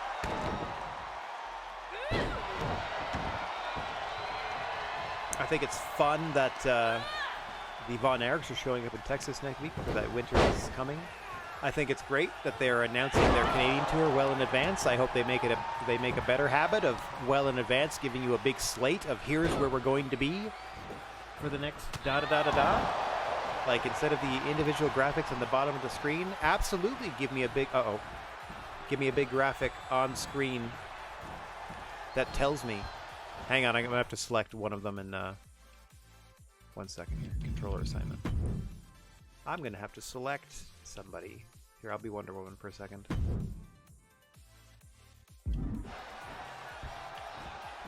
Uh-oh. Even as Wonder Woman, I can't do anything? Okay, let's try to be Katy Perry then, see if I can get up. Katy Perry, I can't do anything? Are you kidding? What a weird glitch. Okay, I'm going to restart the match then. Controller assignment. Neither. Restart match. Okay. It was fairly early in the process, so this shouldn't be too bad. Alright, let's do this again, without getting stuck this time. If you guys get stuck again, I'm going to simulate this matchup, and nobody's going to like that. Only because we have another show to present. But then I'd be denying everyone the title match, which I don't want to do either. Wonder Woman absolutely wore the leather off of Katy Perry at their pay-per-view matchup. Just beat the brakes off her. Like, just absolutely destroyed her. So this being a last woman standing match, I don't know if Katy Perry is inviting herself, is setting herself up for more disaster, let's say. Because now, not only can she be beaten thoroughly for a 3 count, she can be beaten so badly she can't stand up for a 10.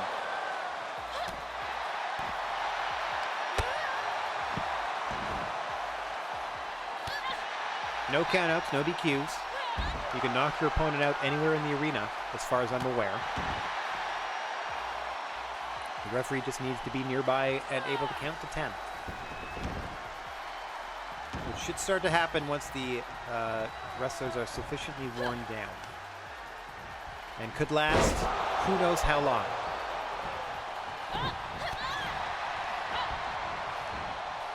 Standing Spanish fly counter there by former champion Katy Perry, looking to regain the gold tonight.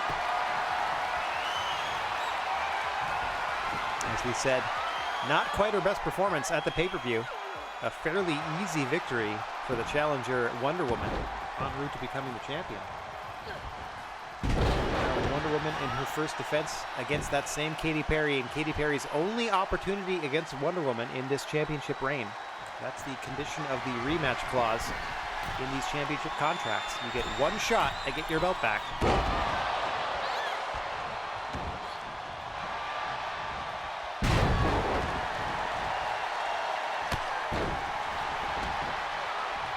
During the reign of the person that took the belt from me, excuse me for a second, I had to deal with some cat business. That stopped me mid-sentence. Oh! Katy Perry looking to stop Wonder Woman's heart mid-sentence. And that curb stomp into the apron. This will be into the canvas. Close to the ring frame. They have grazed the turnbuckle with her head on the way down. Katy Perry now taunting Wonder Woman, who's down for 5 here. Katy Perry interrupting the count. That is never wise in the last woman standing match. Yeah, I was anticipating that to happen as soon as she showed up. And here's why, Rocco. The last thing Like, following wrestling logic, the last thing Nick Wayne's mom saw was Adam Copeland concerto the crap out of Nick Wayne.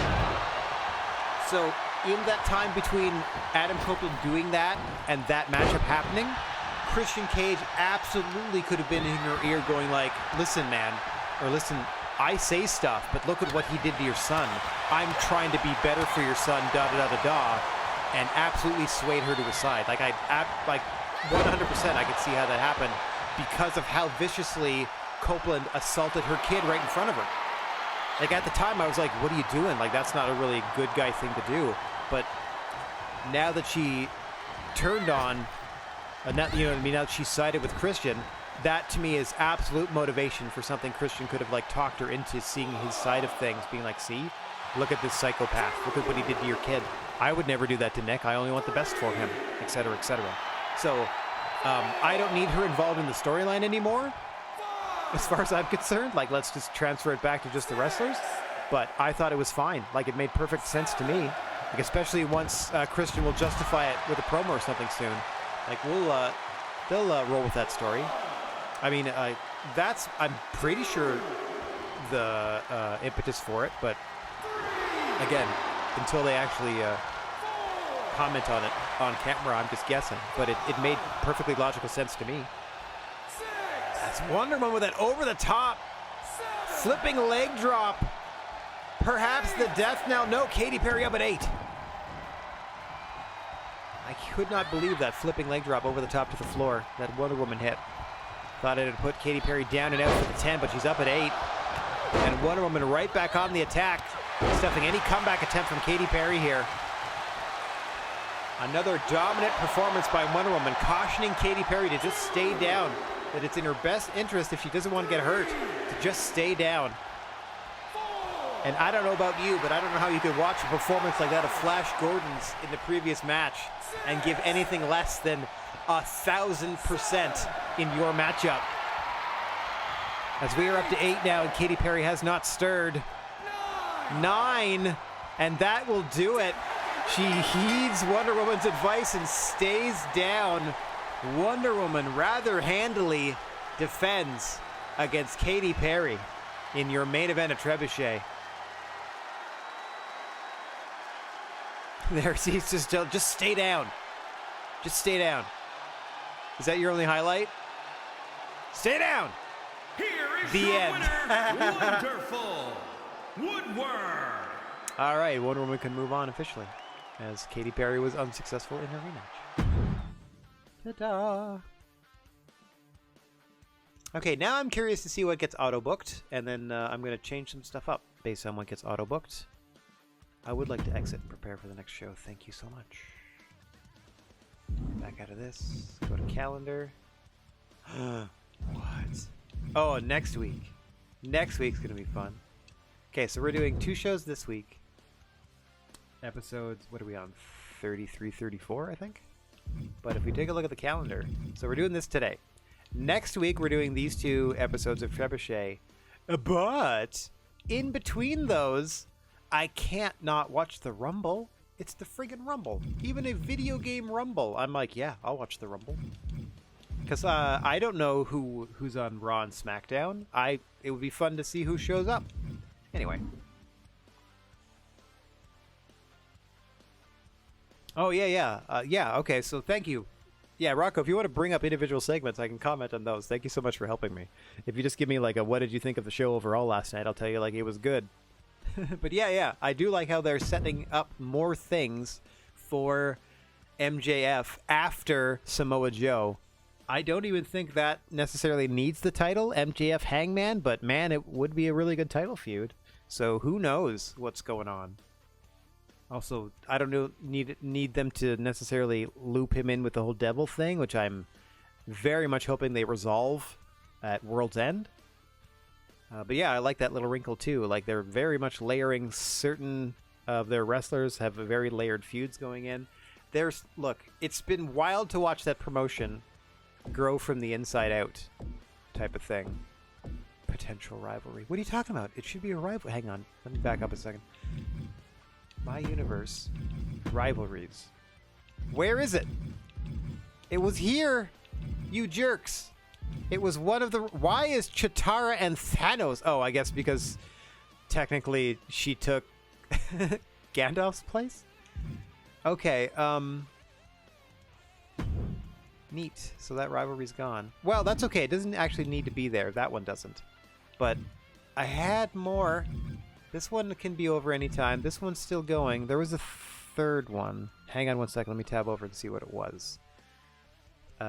It was... Yeah, the Bad Guys Unbridled Strength match was technically like a match or a feud between Bad Guys and Dark Order. But since Unbridled Strength won that, let me start a quick tag team short, super intense rivalry between Unbridled Strength and the Black Order and see what happens. Okay? I wish you could book 7 rivalries, and then I would just have it all happen. Unbridled Strength is the bride. Antifa. Thank you.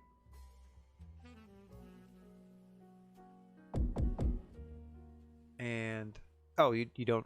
Okay, you just pick their opponents. And then Gamora. Nebula are your 4 combatants. Save, please. Rivalry begins on week 2. Okay, so that should auto-book something. That's auto-booked already. That auto-booked. But there is also the possibility that all 3 of these won't show up because of how they now have to readjust this auto-booked show. See? That one's gone now. That's gone. That's a rivalry. Rivalry. That's a rivalry. Okay. I'm going to edit the shows to delete all of the non-rivalry matches, and then we are going to book from there.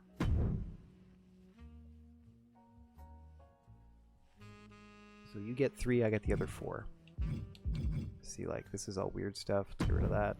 Get rid of that. Get rid of that. Rivalry, rivalry. Nothing. Rivalry. Okay.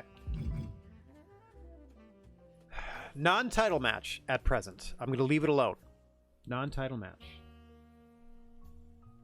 Mox and Swerve. Honestly, dude, I don't know. That's what makes that one exciting. I'm also curious why they went so early with eliminating Lethal and... Shoot, who's the other one? Oh, Mark Briscoe? Like, having that be a known thing and, like being very obvious about how they're now mathematically eliminated and da-da-da. I thought that was very strange. Okay, hang on. I'm sorry. I'm just booking as fast as I can. So, Michael Myers... Once again, Michael Myers, Mr. Rogers. This time, it's rivalry style. This is what was originally booked last week that I tried to leave alone. So this one actually counts toward the rivalry. I'm going to put a little asterisk next to it in my match listings. So matches 1, 2, and 3 are all predetermined rivalries. Billie Eilish. I'm trying to lean into the pre-booked rivalries and see how they actually develop, since I normally just sort of delete them, you know? And then we are going to see... Okay, Unbridled Strength. Non-title. Strength. Come on, now that's not how you spell strength. There we go. Versus the Black Order. Who are the women's tag. But it is a non-title match. Okay, so we are adding a match. This one was already booked. It is another unfortunate handicap match. 1-on-3 tag. The other member of World's Finest, as we are in beautiful Bavaria, Batman, must now take on the Legion of Doom. See how he does, based on how well Flash Gordon did. Flash Gordon will be getting his own reward, don't worry. Wild. So they get Batman in a similar situation to Flash Gordon as the punishment to World's Finest continues. This is all, of course, contingent on getting Lex Luthor back to work, and believe me, he'll be back to work today. Okay. So we have that. I got an open spot. How many women's matches do I have on the show? Only 2, so this one will be a ladies match. Let's do a triple threat. Triple threat ladies match. Custom superstars. Okay, the first one I wanted to put in was Laura Croft. So just by selecting at least one lady, that'll eliminate all the men from being even in contention. Cleaned up Laura Croft is our first combatant. Now if I go to custom superstars and just hit random, I wish you would eliminate the ones I obviously can't do. Sure, let's do 11 in... Okay, well, okay, if we're doing Bloody 11, then we'll do Bloody Laura Croft. Bloody Laura, Bloody 11. And over to custom again. Chitara get another kick at it? That's a lot of Chitara in the first 2 weeks. Let's let her have this week off. Stop choosing boys. Well, nobody in there. Elvira in her red dress. There we go. Okay, so Laura, 11, Elvira. What a fun song in the background. In my heart of hearts, I do believe Swerve Strickland is going to beat Jon Moxley in this case. So these three are we left alone. We got 2 more to book. Yeah. So this turned into Elvira versus Laura Croft versus 11. And then we have a non-title match between the recently successful Flash Gordon and the multiversal champion Lex Luthor.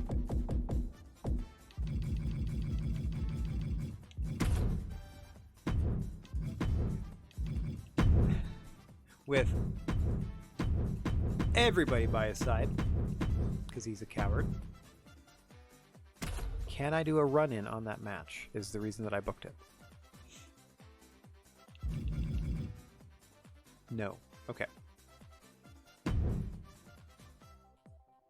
I think it's because of all the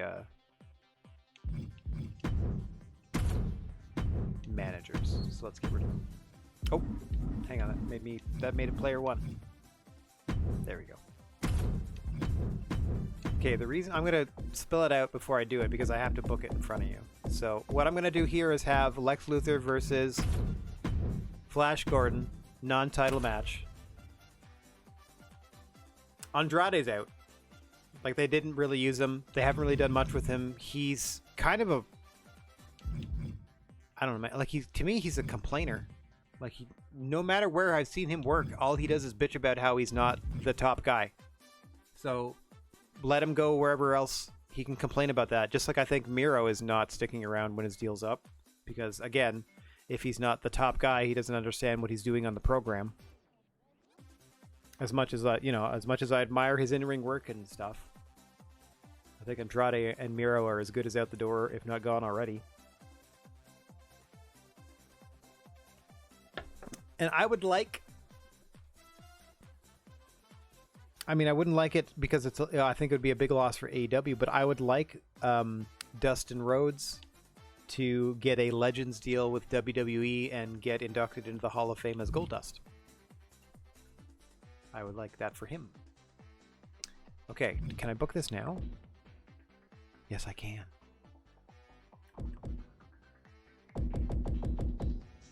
Hang on. Mid-match run-in. Supporting Flash Gordon. Cool! Why does that become the main event? What? Wait a minute. What?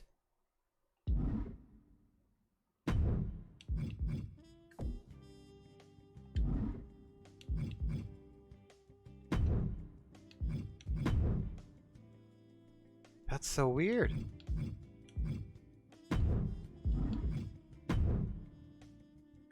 Okay, let me put it back, and then now that I've technically changed the match, maybe it'll not have a run-in anymore and let me book my... What is going on? Is it starting the show? What is going on right now? Don't you dare. I literally just booked... I don't understand what's happening. Okay, I guess I can't book our main event. I don't understand why this happened. I don't understand why the 7th match went away when every single week I can book 7 matches. And I don't understand why changing the participants in this match started the show from beautiful Baltimore, Maryland. I was going to have the multimedia championship on the line in the main event. Sorry, guys. I can still add the match. Wild. So we are in Baltimore, Maryland. We know that for sure, I guess. There's still a run-in booked. And I can add my main event. These are still here. This is the weirdest episode yet. Cool. We're learning things. Okay, so this is going to be a Fatal 4-Way for the... I mean, it's going to be Extreme Rules. Let's just do that.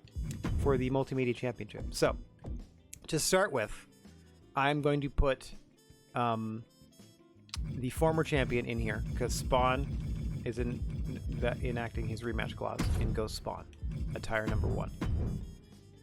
Joining him, Thanos, coming up a big win, banishing Gandalf out of the entire promotion. We need another baby face. Need another good guy. Well, good guy, bad guy, good guy, bad guy. Let's see. Who else do I want to put in there? Fresh Prince gets in there. And of course, we need our champion. Gordon Ramsay, amazingly, is the current multimedia champion. And we're going to go ahead and select that championship that they are proud to defend. There we go. Multimedia Gordon Ramsay, multiversal Lex Luthor. Okay. It's got a run-in. That's doing a thing. Entrance is staying on for that because it's a title match. Save. Immediately start the show. Start the show. Yep. Want that. For sure. Absolutely. Customized match with a run-in. They're not going to spoil the run-in. Yep, all that. Off we go. Okay, let me just pencil in. I start the show here and pencil in that it's Thanos and Fresh Prince joining Spawn and Gordon Ramsay. Okay, so it skipped the entrance to the shows because we already know that we're in Baltimore because it did that part. Very strange, but you know what? Let's just let it ride. We're just going to let it ride. So 3 proper rivalry matches. We're finally going to see these in-game rivalries work. Fingers crossed, at least. For a real rivalry match between Myers and Mr. Rogers as the never-ending feud between the ladies' men and PBS rolls on. Never mind the fact that you literally saw this matchup just a week ago. We are absolutely embracing the WWE booking because here it is again. At least they're putting a different opponent versus the Legion of Doom this week. Okay. All right, let's get down to the ring. This is going to be more, less straight commentary on this one and more just sort of general analysis, I guess, because I'm curious to see how this rivalry develops, what these all mean. If it's going to, it's technically a tag team rivalry, so I'm hoping that like their partners run out, etc., etc. We can do our best.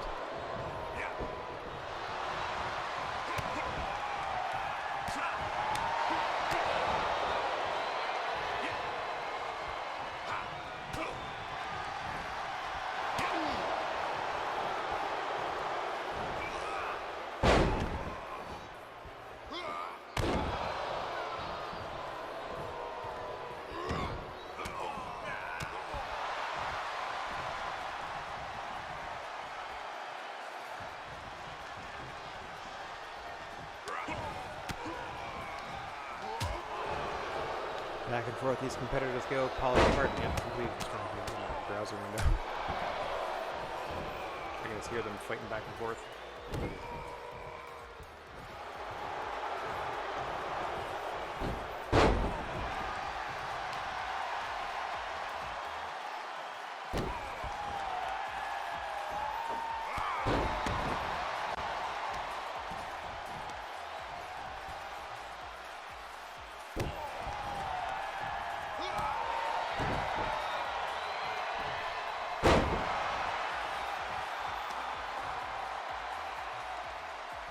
Really?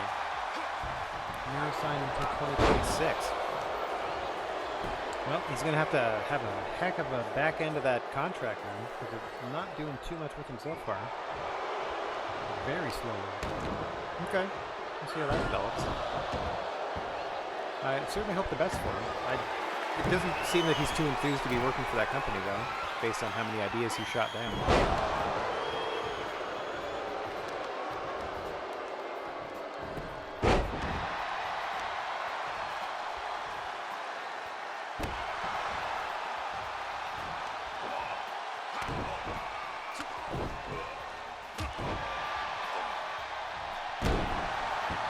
Right back to work goes Rogers, who pulled out a win against Michael Myers just last week after 2 consecutive pile drivers. Undoubtedly going to be employing a similar strategy to wear down the big man once again. If he hopes to make it 2 weeks in a row against Myers of late.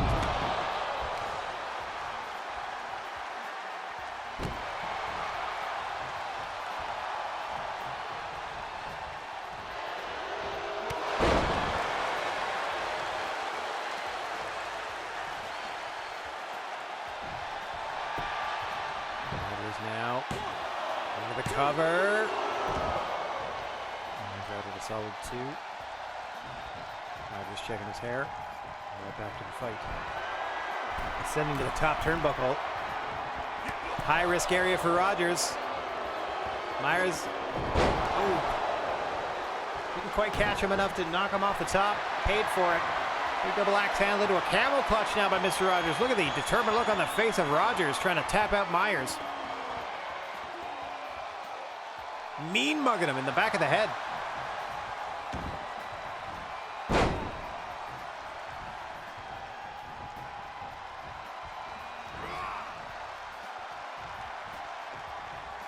Ooh.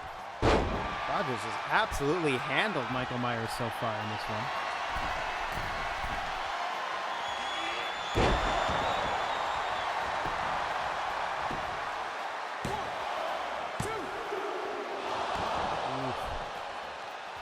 Once again, almost put Myers down and out as Mr. Rogers here. Absolute dominance. Out of 1/2 of your tag team champions. Big King Kong knee drop off the top. Perhaps a second. Frog splash. Well, we didn't pay homage. That could come back to bite him in the butt. Another big knee. Once again up top for the 4th time. Ah, the knees up on the frog splash. Got overzealous, did Mr. Rogers. With a standing drop kick, he's okay though. Good gravy. And back up top.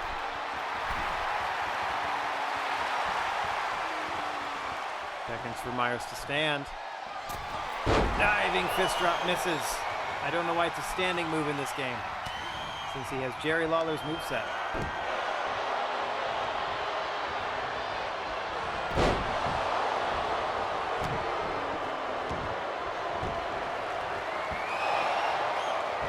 Into the Anaconda Vice by Myers here, trying to tap him out. Trying to ground him and smother him, essentially.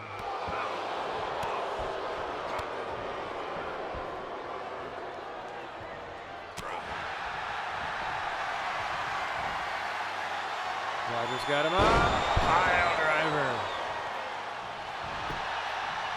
Into the cover. Oh, Michael Myers just rolls that shoulder. Rogers got to stay on him here. Oh, was going for a second pile driver. Myers counters.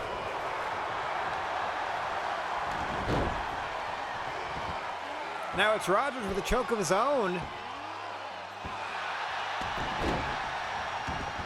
He was able to roll out of it. Standing fist drop that time. Pulls him back to his feet. Oh, I thought he was going pile driver. Gets caught. Anaconda Vice. Once again on the canvas. Myers looking to even the score against Rogers. Trying to tap him out. Rogers struggling. Myers eventually releases the hold. Oddly cradling his face on the way. Standing back up. tried to pin him, but he choked him out. Didn't quite happen. There's fight left in one half of your tag team champions. But who knows how long as he's now lifted off the ground in a choke. Oh, he's in trouble now as Rogers, and that will do it. Myers evening the score at 1 win apiece.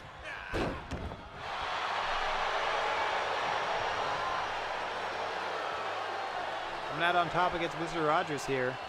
All right, now do anything involved in the feud. Feudy things. Feudly doots. Okay, do the thing where he's about to leave. And then they do the same thing for potential feuds, though. Like, this isn't any different. Like, this would just be a potential feud move. Okay, it's a tag team feud, so let his partner come down? Nope. Okay.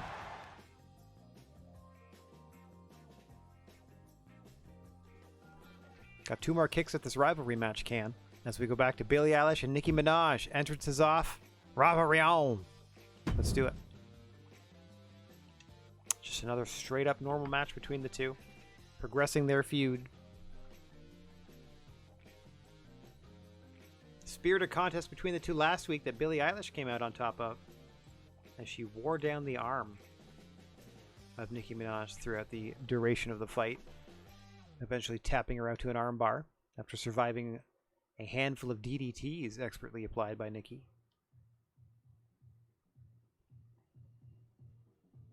But let us once again get down to the GWA ring for some action. A ding, ding, ding, and away we go.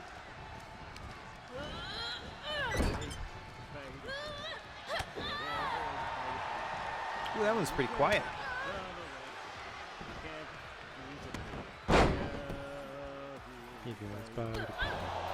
Thanks, Rocco.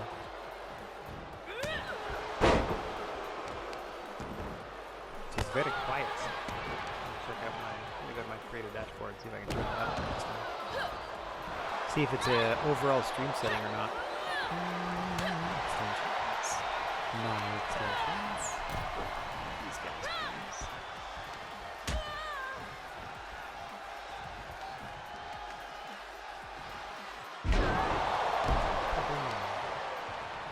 Oh dear, here I am logging in all over the place. Log me back in, please. There we go.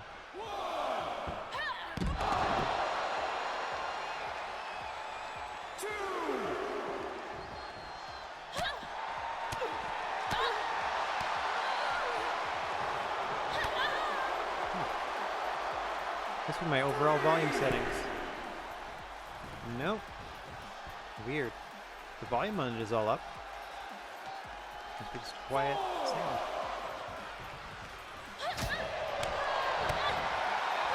Sorry about that, but thanks for playing it regardless.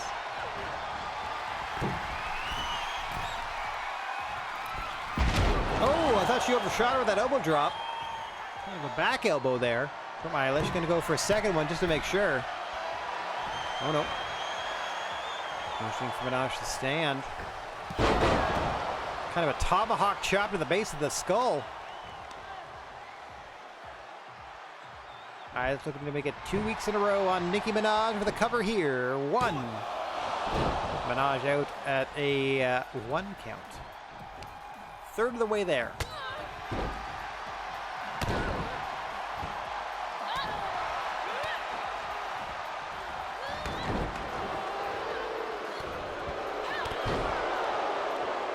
Crowd solidly behind Billie. Certainly not fans of Nicki Minaj anytime she's on offense here.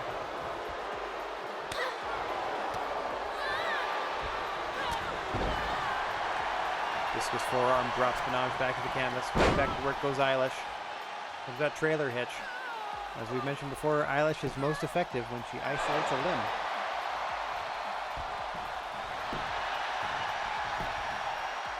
Back into the cover. Solid 2 count that time. Billie adjusts her roots. Goes right back to fighting.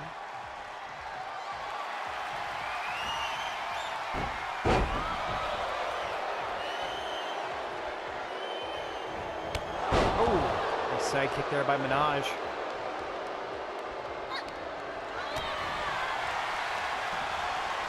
Hang on. Eilish fighting back with a nice snap suplex. He's really developing between these two. Oh. Now we see a cross arm breaker attempt here. Minaj trying to fight out. Eilish trying to lock it in. Inescapably. But Nicki Minaj fights free. Nicki sets Billie up against the ropes. Trying to get some shots in. That was choking her across the top rope.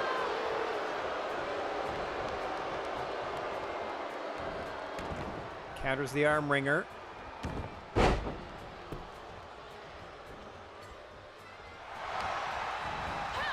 Oh, I thought she was going arm bar.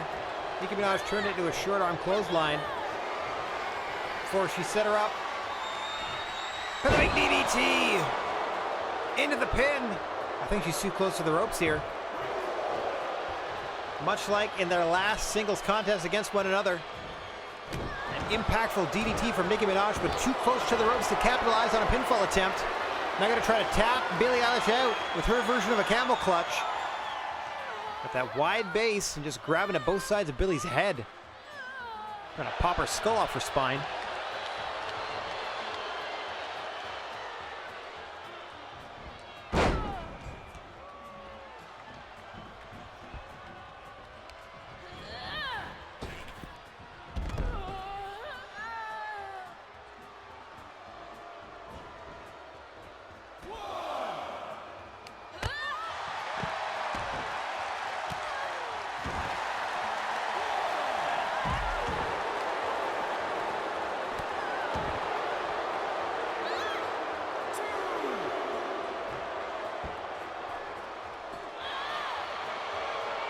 Apparently the soundtrack of the Triplets of Belleville is playing in the background. Something like that. So we are outside the ring. Standard 10 count applies on the floor before the count out happens. Minaj thought about getting back into the ring. Wants to inflict more damage to Eilish.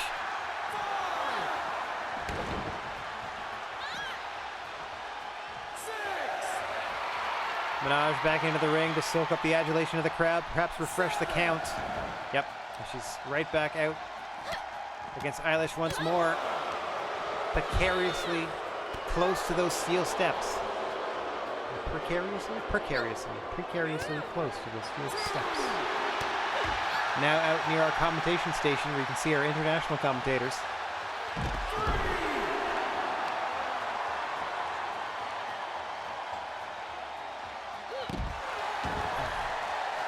The arm would dislocate the elbow of Nicki Minaj. Right back to that limb work goes Billie Eilish. Real disdain for one another have these athletes. Very little regard for the rules of a proper match as the fight continues to spill outside. Minaj against, once again refreshing things at 7. Now inviting Eilish to once again join her in the ring to finish this fight properly. Oh, big backbreaker by Nicki Minaj.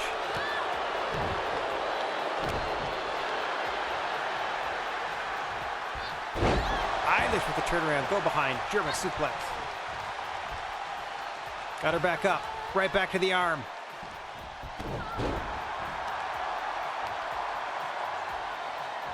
Pulls her away from the ropes.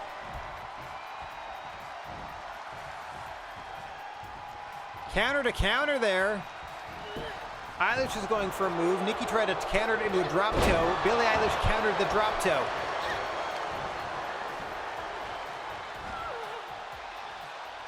Right back to the arm goes Billie Eilish. You see you're starting to get more and more focused as the match wears on. Now into that side variation of the figure 4, the trailer hitch. Popularized by Jamie Noble. Looking to tap out Nicki Minaj, second week in a row. Can't do it, but going to pin her afterwards, perhaps. 1, 2. Minaj out at 2.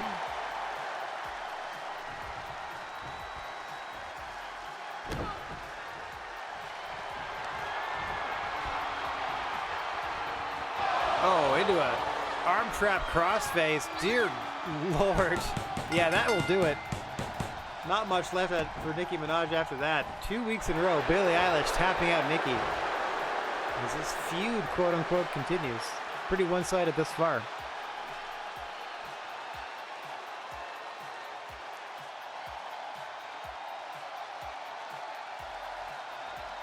Nicki did get a few licks in, but unfortunately, once again, her best shot was that DDT, and Billie Eilish was once again under the ropes.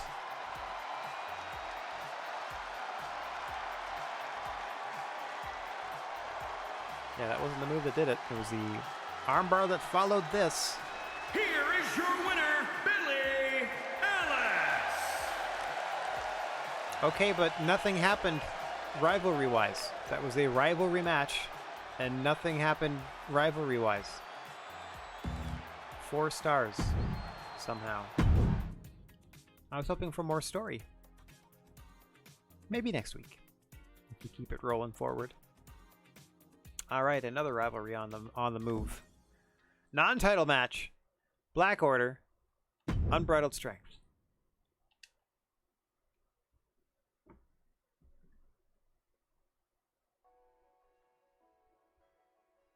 Too bad there's no tag. Why isn't there a tag team Money in the Bank?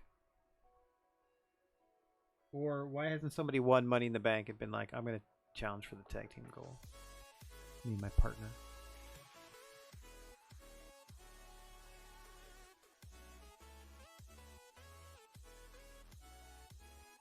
It's also been a while since somebody, I think it's been a while since somebody like won the Money in the Bank and was like, the next night came out and was like, oh, I'm going to cash this in at specifically this time because I'm not a coward, you know? I'm not a cheating coward that needs to ambush somebody to get a title match. Oh. Ah, there we go. See, this is what I'm talking about. This is more feud and stuff. Match might not even start at all. That's more like it. Starting off hot. Getting attacked during their entrance. Hope to run in later. See how that goes. Okay. Match is underway. Bit of a kerfuffle to start things off. Black Order getting the early advantage because of it.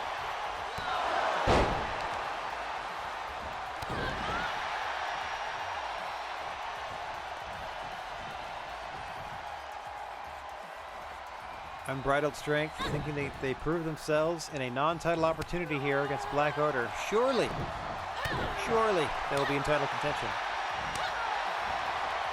Which is my least favorite way of determining a challenger, but they are in a rivalry with one another, so they must have matches against one another.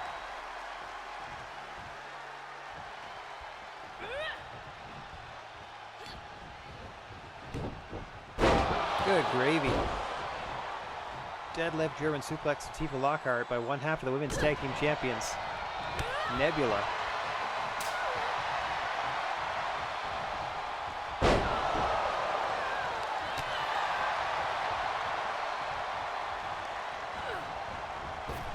Sent up and over the ropes. Standard tag team rules. This is not a lucha match, so Kimura can't enter legally. Nebula must return to the ring, as she is still the legal combatant. Oh, Tifa follows up to check on her. Almost gets caught. Nebula fighting back here. Back and forth they go on the floor. Oh, bounced off the commentation station. That'll send the commentators scattering. Caught into a bangarang once again.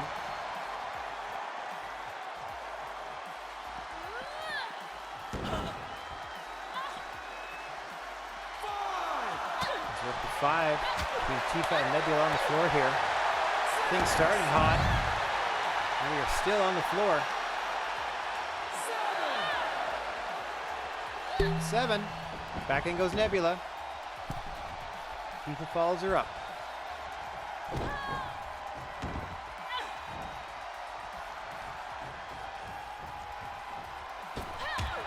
Springboard in the back elbow. The springboard stumble bumble.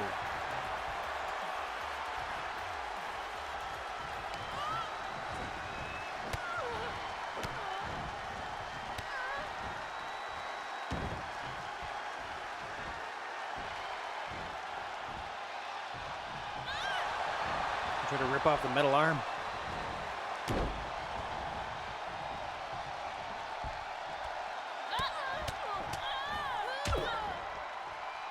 Oof.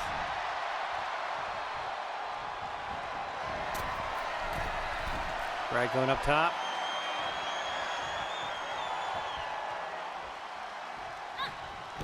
Big double axe handle. Bridge of the nose of Nebula almost crushed there with the impact. Quadicans might finish the job.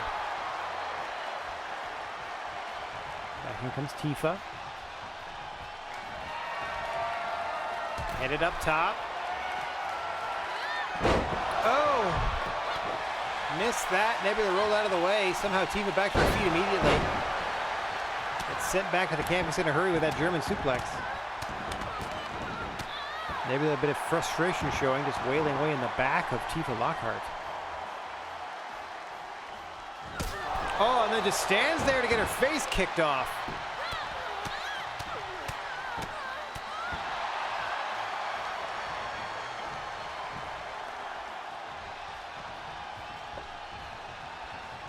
Here comes the Bride off the ropes. Forearm shot. Much as they defeated the former champions last week, Unbridled Strength would love to knock off the current champions in non-title action this week and prove their superiority. Thereby granting them a title shot. Nebula grabbed the bottom rope before the three, but the ref didn't see it. Unbridled Strength beat the tag champs. And look how thrilled they are about it. Jumped before the match could start. Winning under dubious circumstances, Unbridled Strength may have just unfairly earned a title shot. That was cool. That was a fun finish. Haven't had the miss the rope break finish in a while. A lot more drama when it happens in the midst of a feud. Speaking of feuding, Superman and friends have been feuding with the Legion of Doom for a while, and now that Lex Luthor is champion, a provision of getting him back to work today was that Batman must suffer the same fate as Flash Gordon last week. Mind you, Flash Gordon somehow toughed it out and came out on top. Can Batman do the same against the trio of Venom, the Joker, and Black Adam?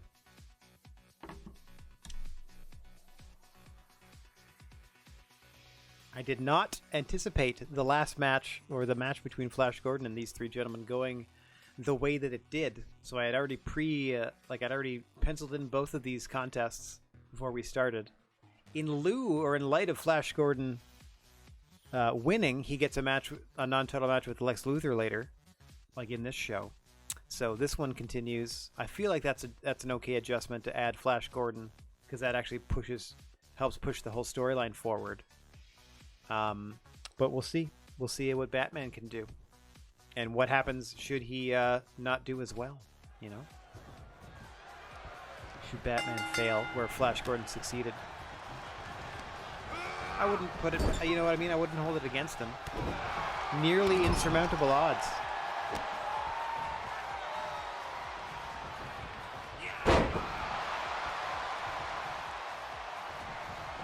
As Venom starts things off against Batman. Off the ropes comes Venom. Misses the big leg. The problem, almost a snap brainbuster. The problem with a Batman character is Flash Gordon had that sleeper hold that he could go back to, lock on at any time, like it's one of his finishers. Batman does not have that as an option. I'm pretty sure most of his finishes are knockouts. If not all of his finishes are not. Well, he's going to have the calf crusher because he's AJ Styles. But I don't know if that's just a signature. And it takes a while to set up. So while it's being set up in the animation, somebody could be entering the ring to stop it. It's not nearly as quick as just walking behind some, like, you know what I mean? Positioning yourself behind somebody and grabbing them around the head and neck with both your arms. Batman on top, going for an early pin against Venom here. Black Adam breaks that up just before the count of two. It's bounced off the turnbuckle and thrown toward the center of the ring by Batman.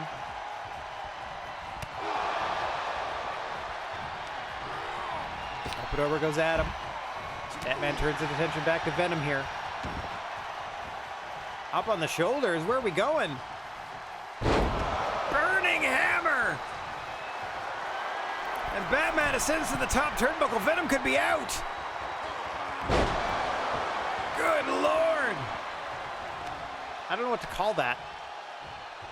A corkscrew flipping senton? I don't know. It's gotta have a fancier name than that. Hey, 2 count on Venom. Black Adam on the floor. Frozen. In awe of the work of Batman. Oh, hang on. Now Black Adam's finally getting himself back to the apron.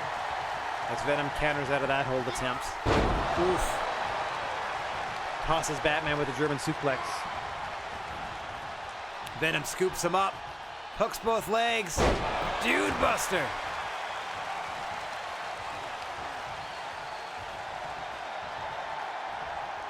Dragging Batman away from the ropes. Hooking the leg on a pin. Could be a short night for the Legion of Doom. Batman kicks it too.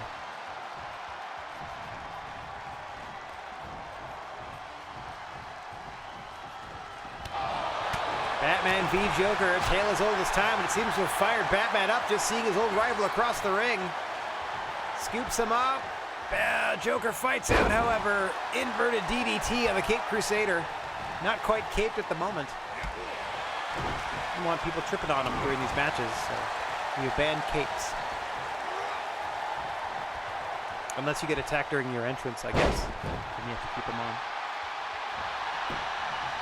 Another counter to another reverse DDT, and Joker thinks he's got him. He is not correct. Calling him to rise to his feet once again. Looking to put him away. Dodges out of the way of the punch.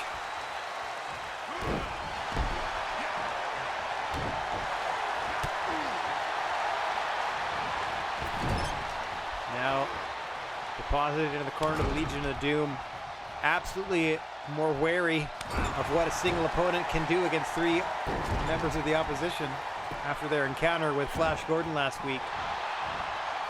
I expect a much tougher road for Batman to try to win this contest after the embarrassment that the Legion of Doom suffered. I gotta think that played a part in Lex Luthor coming back to work as quickly as he did. Suplex flipped over into a neck breaker by Batman. Oh! Moonsaults off the ropes to catch him in a reverse DDT of his own. Much fancier than any variety Joker hit him with.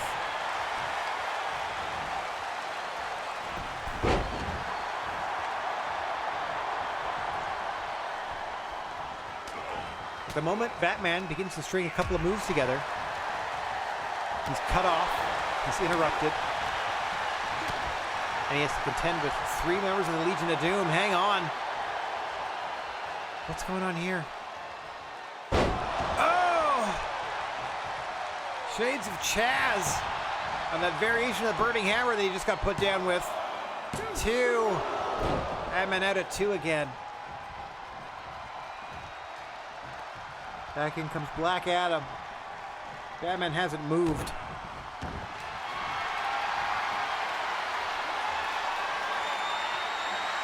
See, simple, effective offense, not taking any chances. Perfectly reasonable to tap somebody out with a chin lock. Hang on. Good Lord, a Burning Hammer to Black Adam. Where is Batman getting this fight?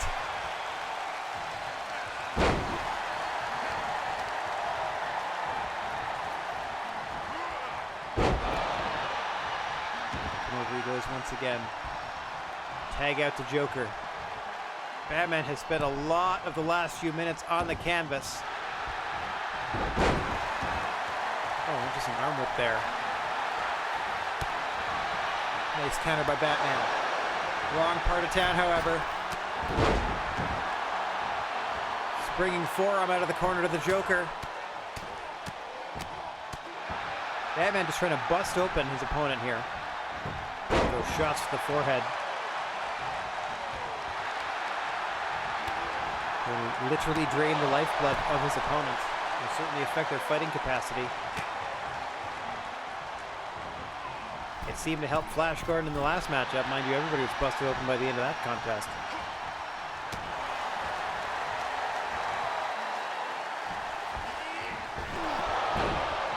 Drop throat first across the top rope. Batman across. Thinks better of it. Joker, wrong part of the ring for a successful pin attempt.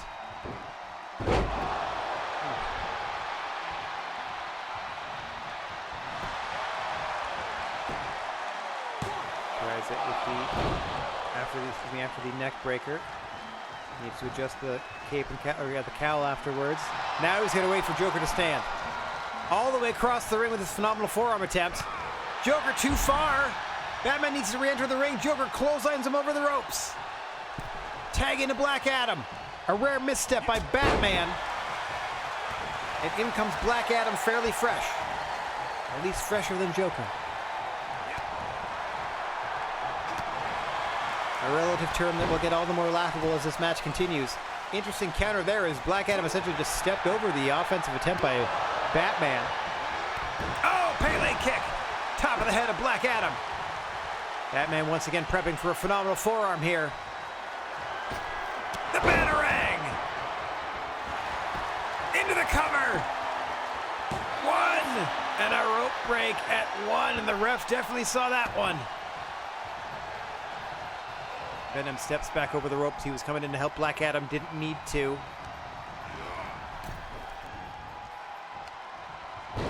Black Adam set to the floor. Countouts apply. Disqualifications apply. Batman looking to count along with the referee, perhaps.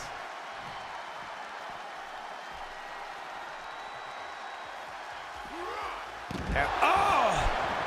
Snap. Brainbuster on the floor to Black Adam. Taking the brunt of the punishment from Batman, and now he's been busted open. That was the start of the advantage that Flash Gordon had. Well, I wouldn't call it an advantage. Part of what helped Flash Gordon survive that 3-on-1 tag match last week and somehow come out the victor was being able to bust open his opponents. Batman is a third of the way there. Black Adam returns to the ring before the count of 7, refreshing it, getting back out to the floor to continue the fight against Batman. Not doing too hot as Black Adam drops face first across the ring frame. Ref up to 3 already. British fall on the floor to Black Adam. The head and neck of Black Adam suffering severe punishment at the hands of Batman here, returning his opponent to the ring. Black Adam desperate for a tag. Batman trying to cut him off.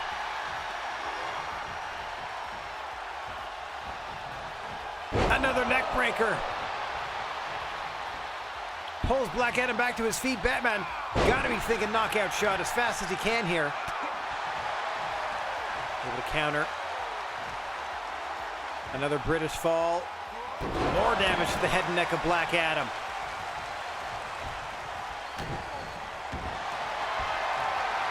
Batman thinking chinlock, he can tap him out. Simple but effective. We talked about it earlier. That brings Venom into the ring. Batman sends him up and over to the floor. Turns his attention back to Black Adam.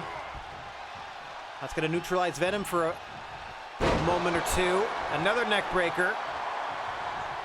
Where is he going? Batman, hurry up. Batman to the top. Black Adam able to tag. Desperately diving to tag in the Joker. Oh, Batman. Chin crusher by Black Adam while he was distracted. Hang on. The Batwing. Planning Black Adam. He's got to roll out of the ring to recover. Joker only has one option to tag, should he need it. Part of the strategy of Batman here is to try to isolate one opponent, make sure the other two cannot help. Ref, get out of the way. Batman to the top. Joker back to his feet. Venom inches over, catches Batman. still able to get in the Batwing on Joker. Plants him, rolls him into the cover, center of the ring. 1, 2, no! Joker just escapes.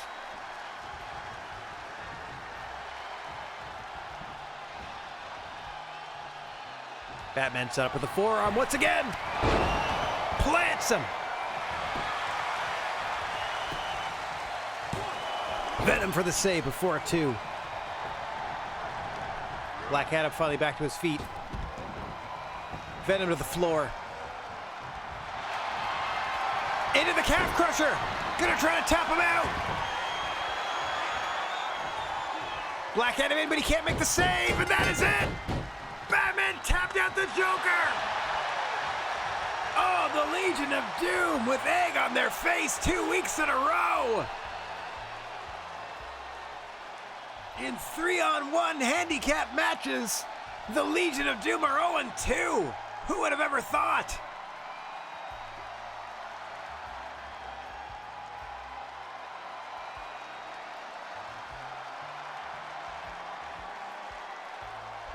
Take a look at some of the action earlier. I cannot believe that both Batman and Flash Gordon managed to pull that out. That is fantastic. That makes me very happy.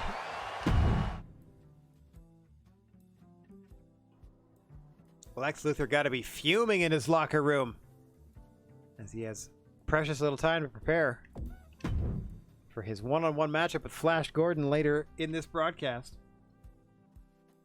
Amazing stuff. Absolutely amazing.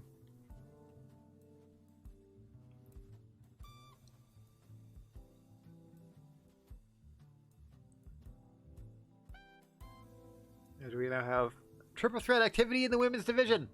11, Lara Croft, and Elvira, Mistress of the Dark. First pinfall or submission wins this one.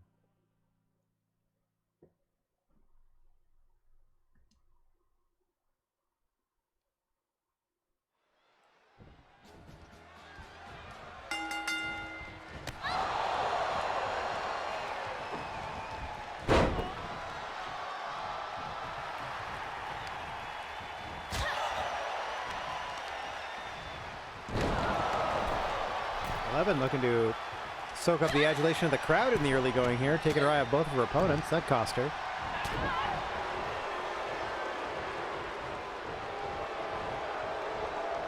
Laura and 11 looking a little rough coming into this competition.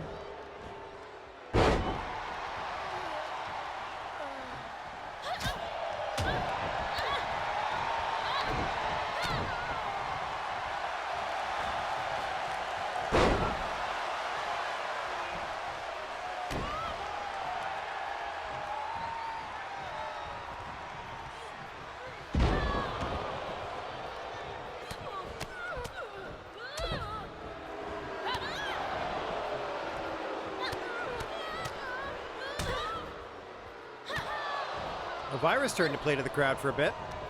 Both of her opponents were occupied at the time. The winning pinfall or submission must occur in the ring. There's no count to disqualifications in a triple threat match. The fight can spill out to the floor, and spill out it has.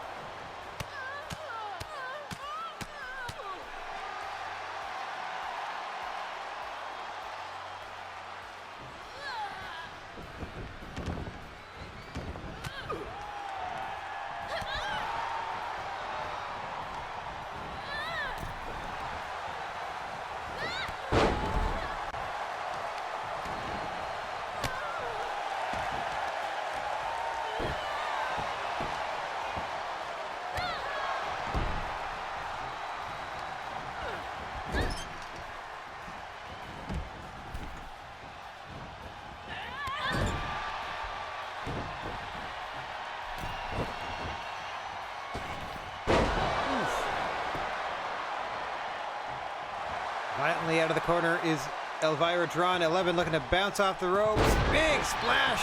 Hooks the leg for the cover. 1. Ooh, Lara Croft slid into the ring and I think broke up that pin.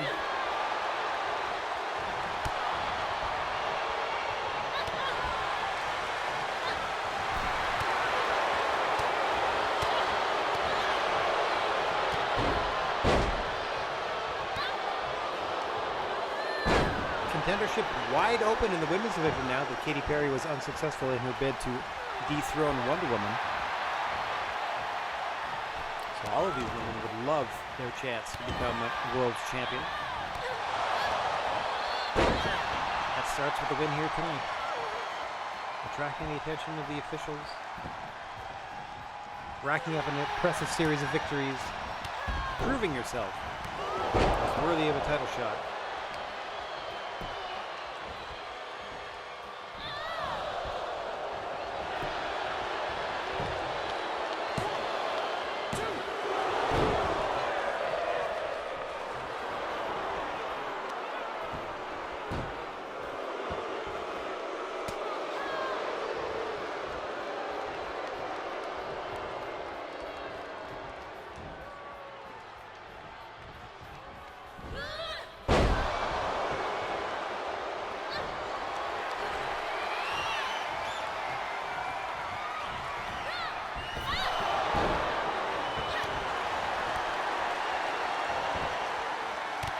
Elvira distracted by the crowd.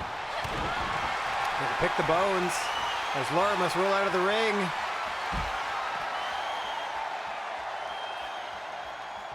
Oh, trying to tap 11 out. The very special submission applied. 11 fights free.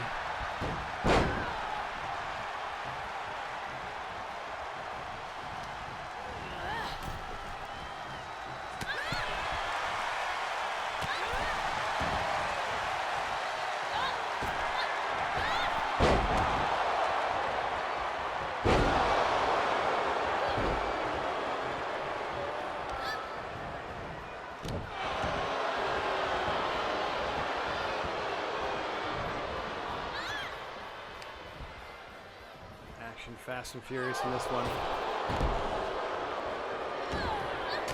Seen a new, more violent side of Laura Croft, and she had a bit of a change in attitude in the past few months. Hasn't quite translated into title opportunities for her yet, but you can definitely see the momentum building. She certainly believes in herself. She sets her sight out on Elvira, as 11 needs to take some time out of the ring. Oh, snake eye, stun gun. Across the ropes to Laura from Elvira, Mistress of the Dark.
Elvira setting something up out of the corner here.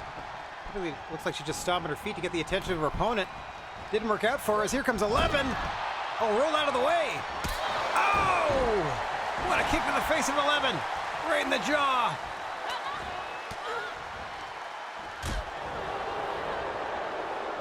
Eleven staggering back to her feet. Laura Croft, big spine buster to Elvira. 11 once again appealing to the crowd here. Gets caught by Elvira. Laura Croft out of the ring. 11 in trouble. Gory bomb. Into the pin goes Elvira, center of the ring. 1, 2. 11 out of 2. Well, I mean, it's not 11 out of 2. It's 35 after 4, but you know what I mean. Oh, looks like 11 countered out of that one. Referee was in the way, couldn't quite make it out. Laura Croft is back into the ring. 11 is waiting for Elvira to stand. Oh, the eclipse! The Lego Maego! But Elvira's there to break it up.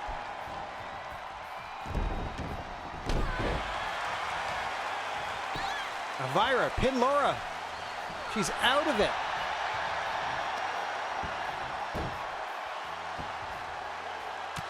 Elvira putting work in on 11 as Laura Croft begins to stir. 11 needs to take a powder.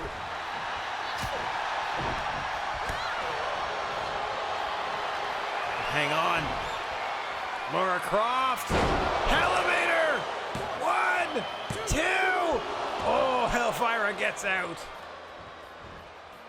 That's the new finisher that Laura Croft debuted with her change of attitude that's brought her a lot of success. Thought that might have put Elvira out.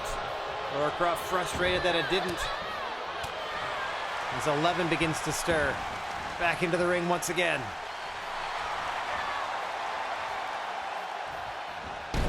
Two more fights headed your way after this matchup. We have a non-title contest between Lex Luthor, your multiversal champion, and Flash Gordon. And then in your main event for the Multimedia Championship, a fatal four-way matchup. Hang on. 11 may steal this thing.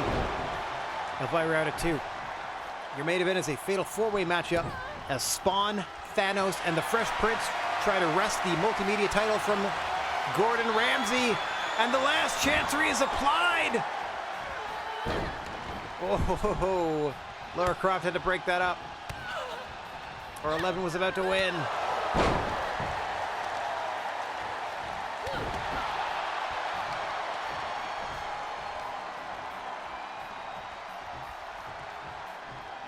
Elvira taking a bit of time here. Try and get amped up. Gets caught with a bulldog. Sent out of the ring. Cover on Laura Croft by 11. Beautifully done for the win. Took down one opponent, made sure the other couldn't interrupt the pin attempt. Excellently done. Smartly wrestled by 11 on her way to victory.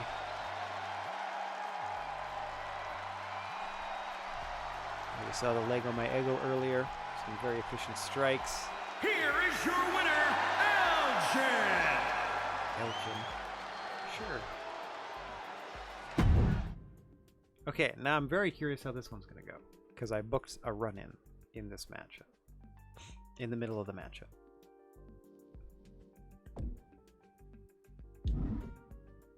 Entrance off. Run-in still good.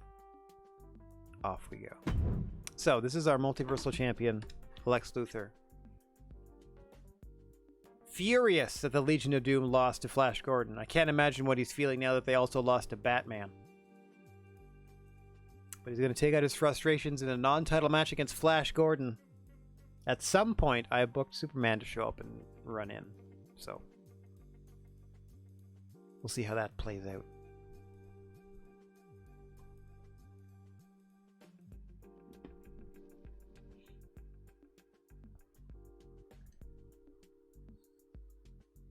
I wonder how long into the match, etc., etc.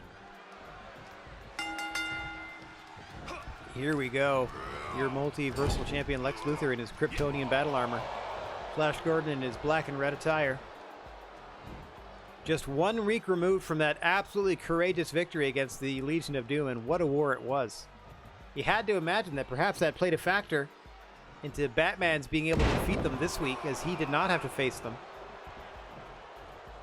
Oh, hang on. What's this now? Lex Luthor seems nonplussed. Doesn't seem excited at all. Something happened. Perhaps Superman's music played. Flash looking to take advantage. Into the sleeper center of the ring on the multiversal champ. Luthor fading. Able to reverse. Was that it? That was the interference?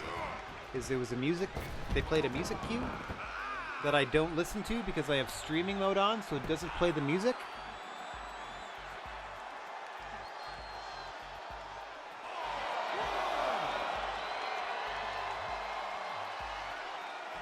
That's hardly a run-in.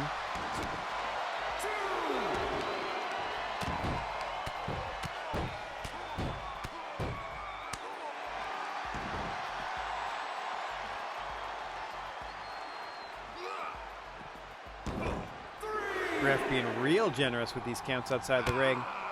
Standard matchup. Countouts, disqualifications, all in effect. This is a non-title contest. Lex Luthor saying just because Flash defeated his cohorts doesn't mean he's worthy of a Multiversal Championship matchup. Especially since, in Lex's words, he had to jump through so many hoops to get his. There is still a contractually obligated rematch to Superman, but we have been given word, or we've been told that Lex sent a team of lawyers to the GWA offices to try to get out of that particular stipulation, stating that the number of times Lex and Superman had to face off against each other in order for Lex to get a title shot in the first place more than made up for any rematch requirement. But we'll see how that all shakes out as we progress toward our penultimate pay-per-view, Love Hurts, coming your way in this Universe Mode's February, or in a matter of weeks in the review. As this is technically the second week of January already.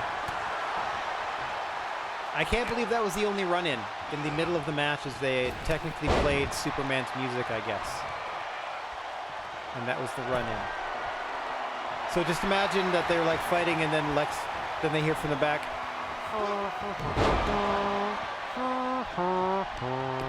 And then Lex has to turn to the ramp like, bruh.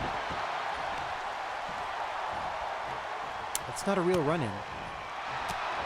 Maybe it's because he's a good guy? I don't know. Lex taking over here on Flash, walking him around the ring, making him think about it. Delayed vertical headed his way.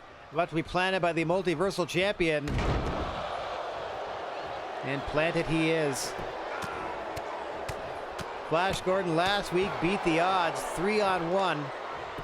I don't know if he's going to last a 1-on-1 confrontation with a very motivated Multiversal Champion.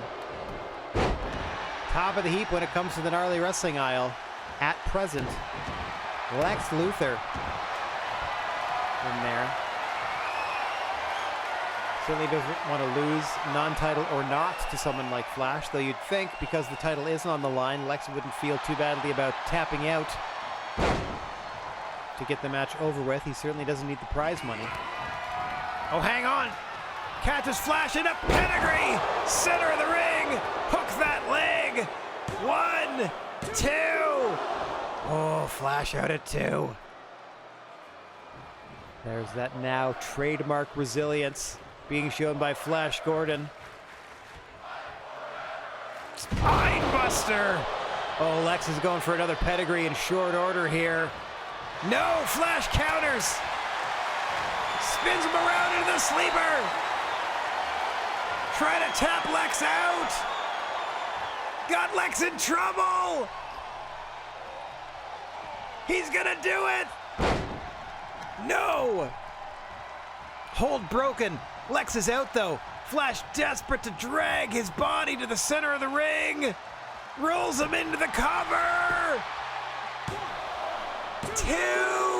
Got him! Flash Gordon, in small part, due to the distraction by him assuming Superman's music playing, beats Lex Luthor. Undefeated against the Legion of Doom.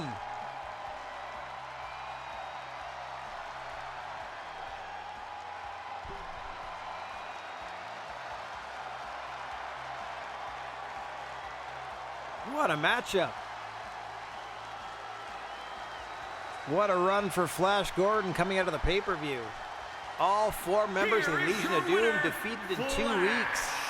Gordon! And we still have a big main event headed your way. A fatal 4-way for the Multimedia Championship. Entrance is on for this one, as it is a title fight. And here it comes. Thanos, Spawn, the Fresh Prince, all challenging Gordon Ramsay in a 4-way Extreme Rules. First pinfall or submission gets you the victory and the championship gold.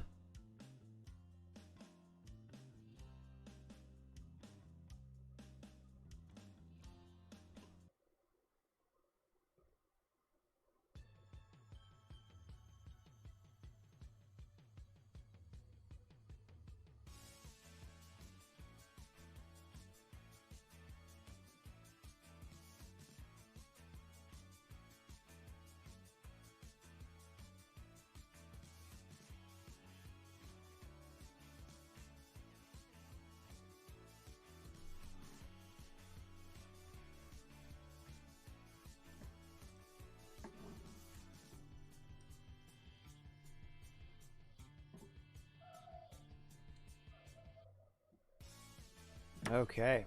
Entrance is loaded. Let's go. Kaboom! So Spawn's coming out first, just based on that alone.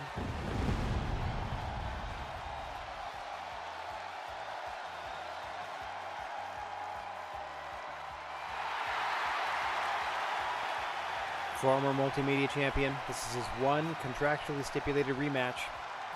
His one chance to regain the gold during the reign of Gordon Ramsay. Can we start the ring announcing, please?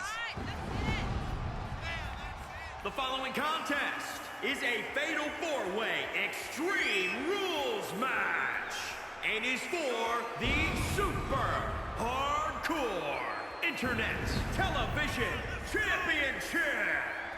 Introducing the challenger from the pits of hell. Weighing in at 326 pounds, Sean! That's certainly enough of that. Got almost his full entrance. As we await competitor number 2 of 4.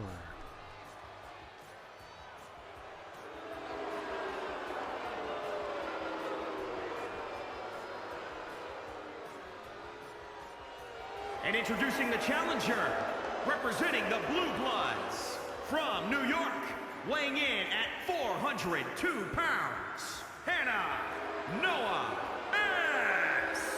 Oof, one of the worst ring announce jobs. Hannah Noah S. Finally, free of the specter of Gandalf, who's no longer with the GWA. Darkseid finds himself in contention for the Multimedia Championship. And introducing the challenger, representing the Clique, from New York, weighing in at 163 pounds, French Prince. That's pretty close. French Prince. And finally, your champion.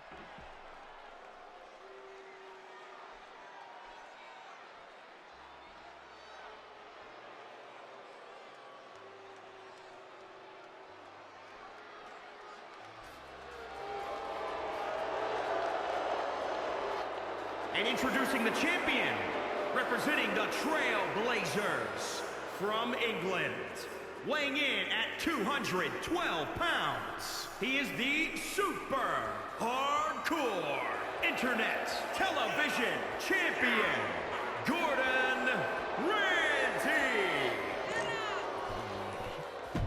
So close. Oh good, we get the nice belt graphic. What our main event.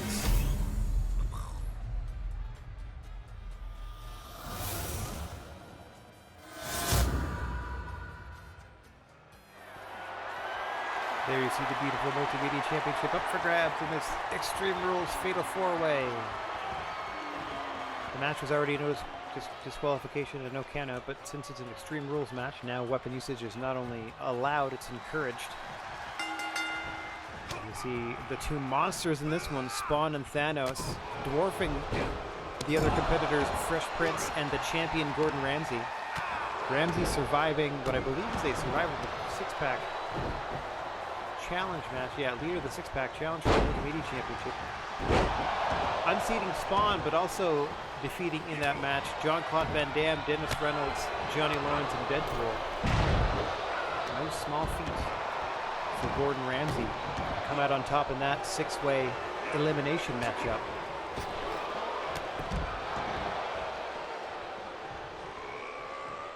This one fall to a finish, first pinfall or submission, earns you the Multimedia Championship, currently held by Gordon Ramsay. What a feather in the cap it would be for Thanos, after finally shaking off that Gandalf feud, to earn himself some gold here in the GWA at long last. Spawn, of course, would love to regain a title he has held on multiple occasions. Fresh Prince would love to become a champion for the first time, and Gordon Ramsay, I have no doubt, as the new champion, would more than love to retain his gold. Difficult to do with the Hot Potato Championship here in the GWA. We couldn't be happier to have you strolling down the gnarly wrestling aisle, as you will find each and every Thursday here on the old Twitch channel.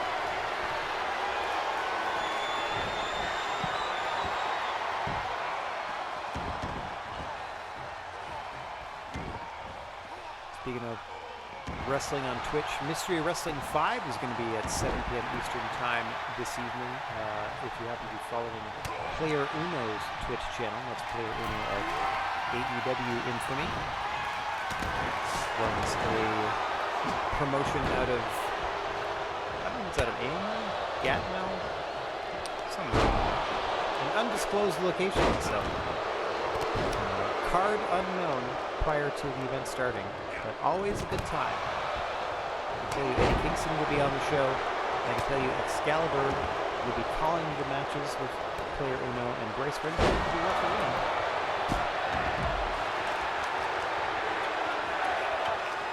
7 p.m. Eastern Time on Player Uno's Twitch channel. Excuse me, not Player Uno, Evil Uno. My bad. It was Player Uno years and years and years ago. I believe that's twitch.tv/Evil Uno. Could be wrong.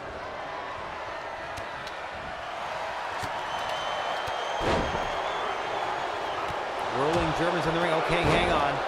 German rolled into a dragon. Into a straitjacket German by Thanos. Almost put Spawn down to win the championship. Gordon Ramsay out of the ring. Totally uninvolved in the pinfall. Always the danger when dealing with the Multimedia Championship. Oh! What a drop kick off the top by Fresh Prince, catching Gordon Ramsay as he's walking around the corner of the ring there. Didn't even look to see that coming. Got nailed. In the ring, Thanos and Spawn going tete-a-tete.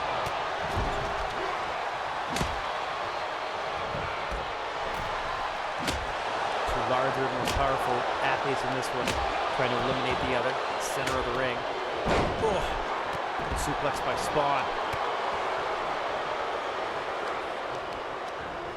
For a multi-time multimedia champion.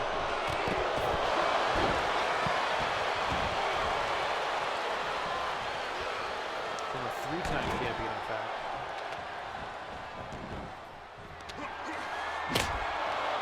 We're gonna make it 4 with a victory here in this fatal 4-way. I do believe the pinfall or submission must occur in the ring.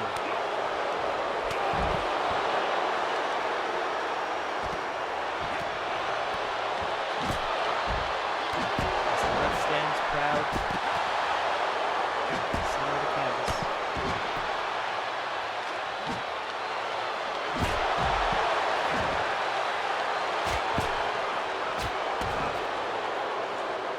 Action spilling out all over the place. Fresh Prince somehow ending up on the entrance ramp.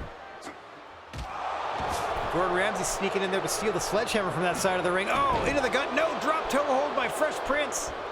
Knocks the sledgehammer out of the hands of Gordon Ramsay. That would have been disastrous, but no, he ducks. He gets knocked with a kick of his own. Gordon Ramsay into a deadlift German. Center of the ring, trying to take out the Fresh Prince. Duck the smell you later. And now it's been all Gordon Ramsay. Man, people love that twisting splash. Looking to retain. Fresh Prince kicks it too. Spawn finally realized what was going on in the ring. Turns attention away from Thanos momentarily. Ramsay back up top. Looking to put Fresh Prince down and out. A second. Twisting corkscrew splash off the top. Hooks the leg. That is it. Gordon Ramsay retains Thanos and Spawn distracted by one another outside the ring. Wily move by your champion to retain.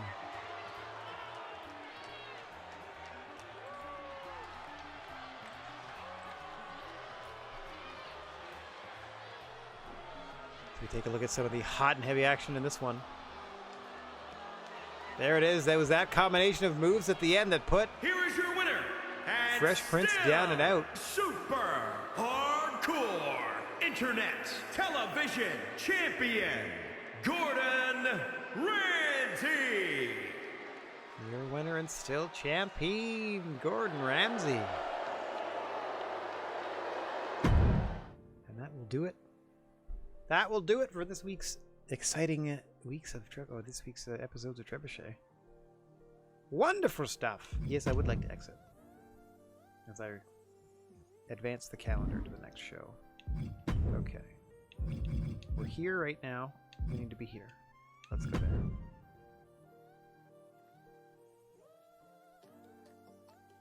All right, and that will do it for me for today, and I would like to thank everybody for watching, no matter where or when you happen to be. Wishing everybody out there chill vibes and clear skies, and if you happen to find yourself in possession of a plethora of positive energy, please share it if you can spare it.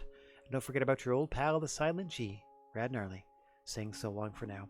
We're going to be back on the air Monday at 2 p.m. Eastern Time to go venture amongst the stars with Herb Langley as we tackle more of that there Starfield. So until such time, enjoy yourselves the weekend. Hopefully I see you back Monday afternoon. Thanks very much, Rocco, for hanging out. Nice to see you, bud. Oh. Hope you have a great rest of your day. Take care, everybody. Ta-ta for now.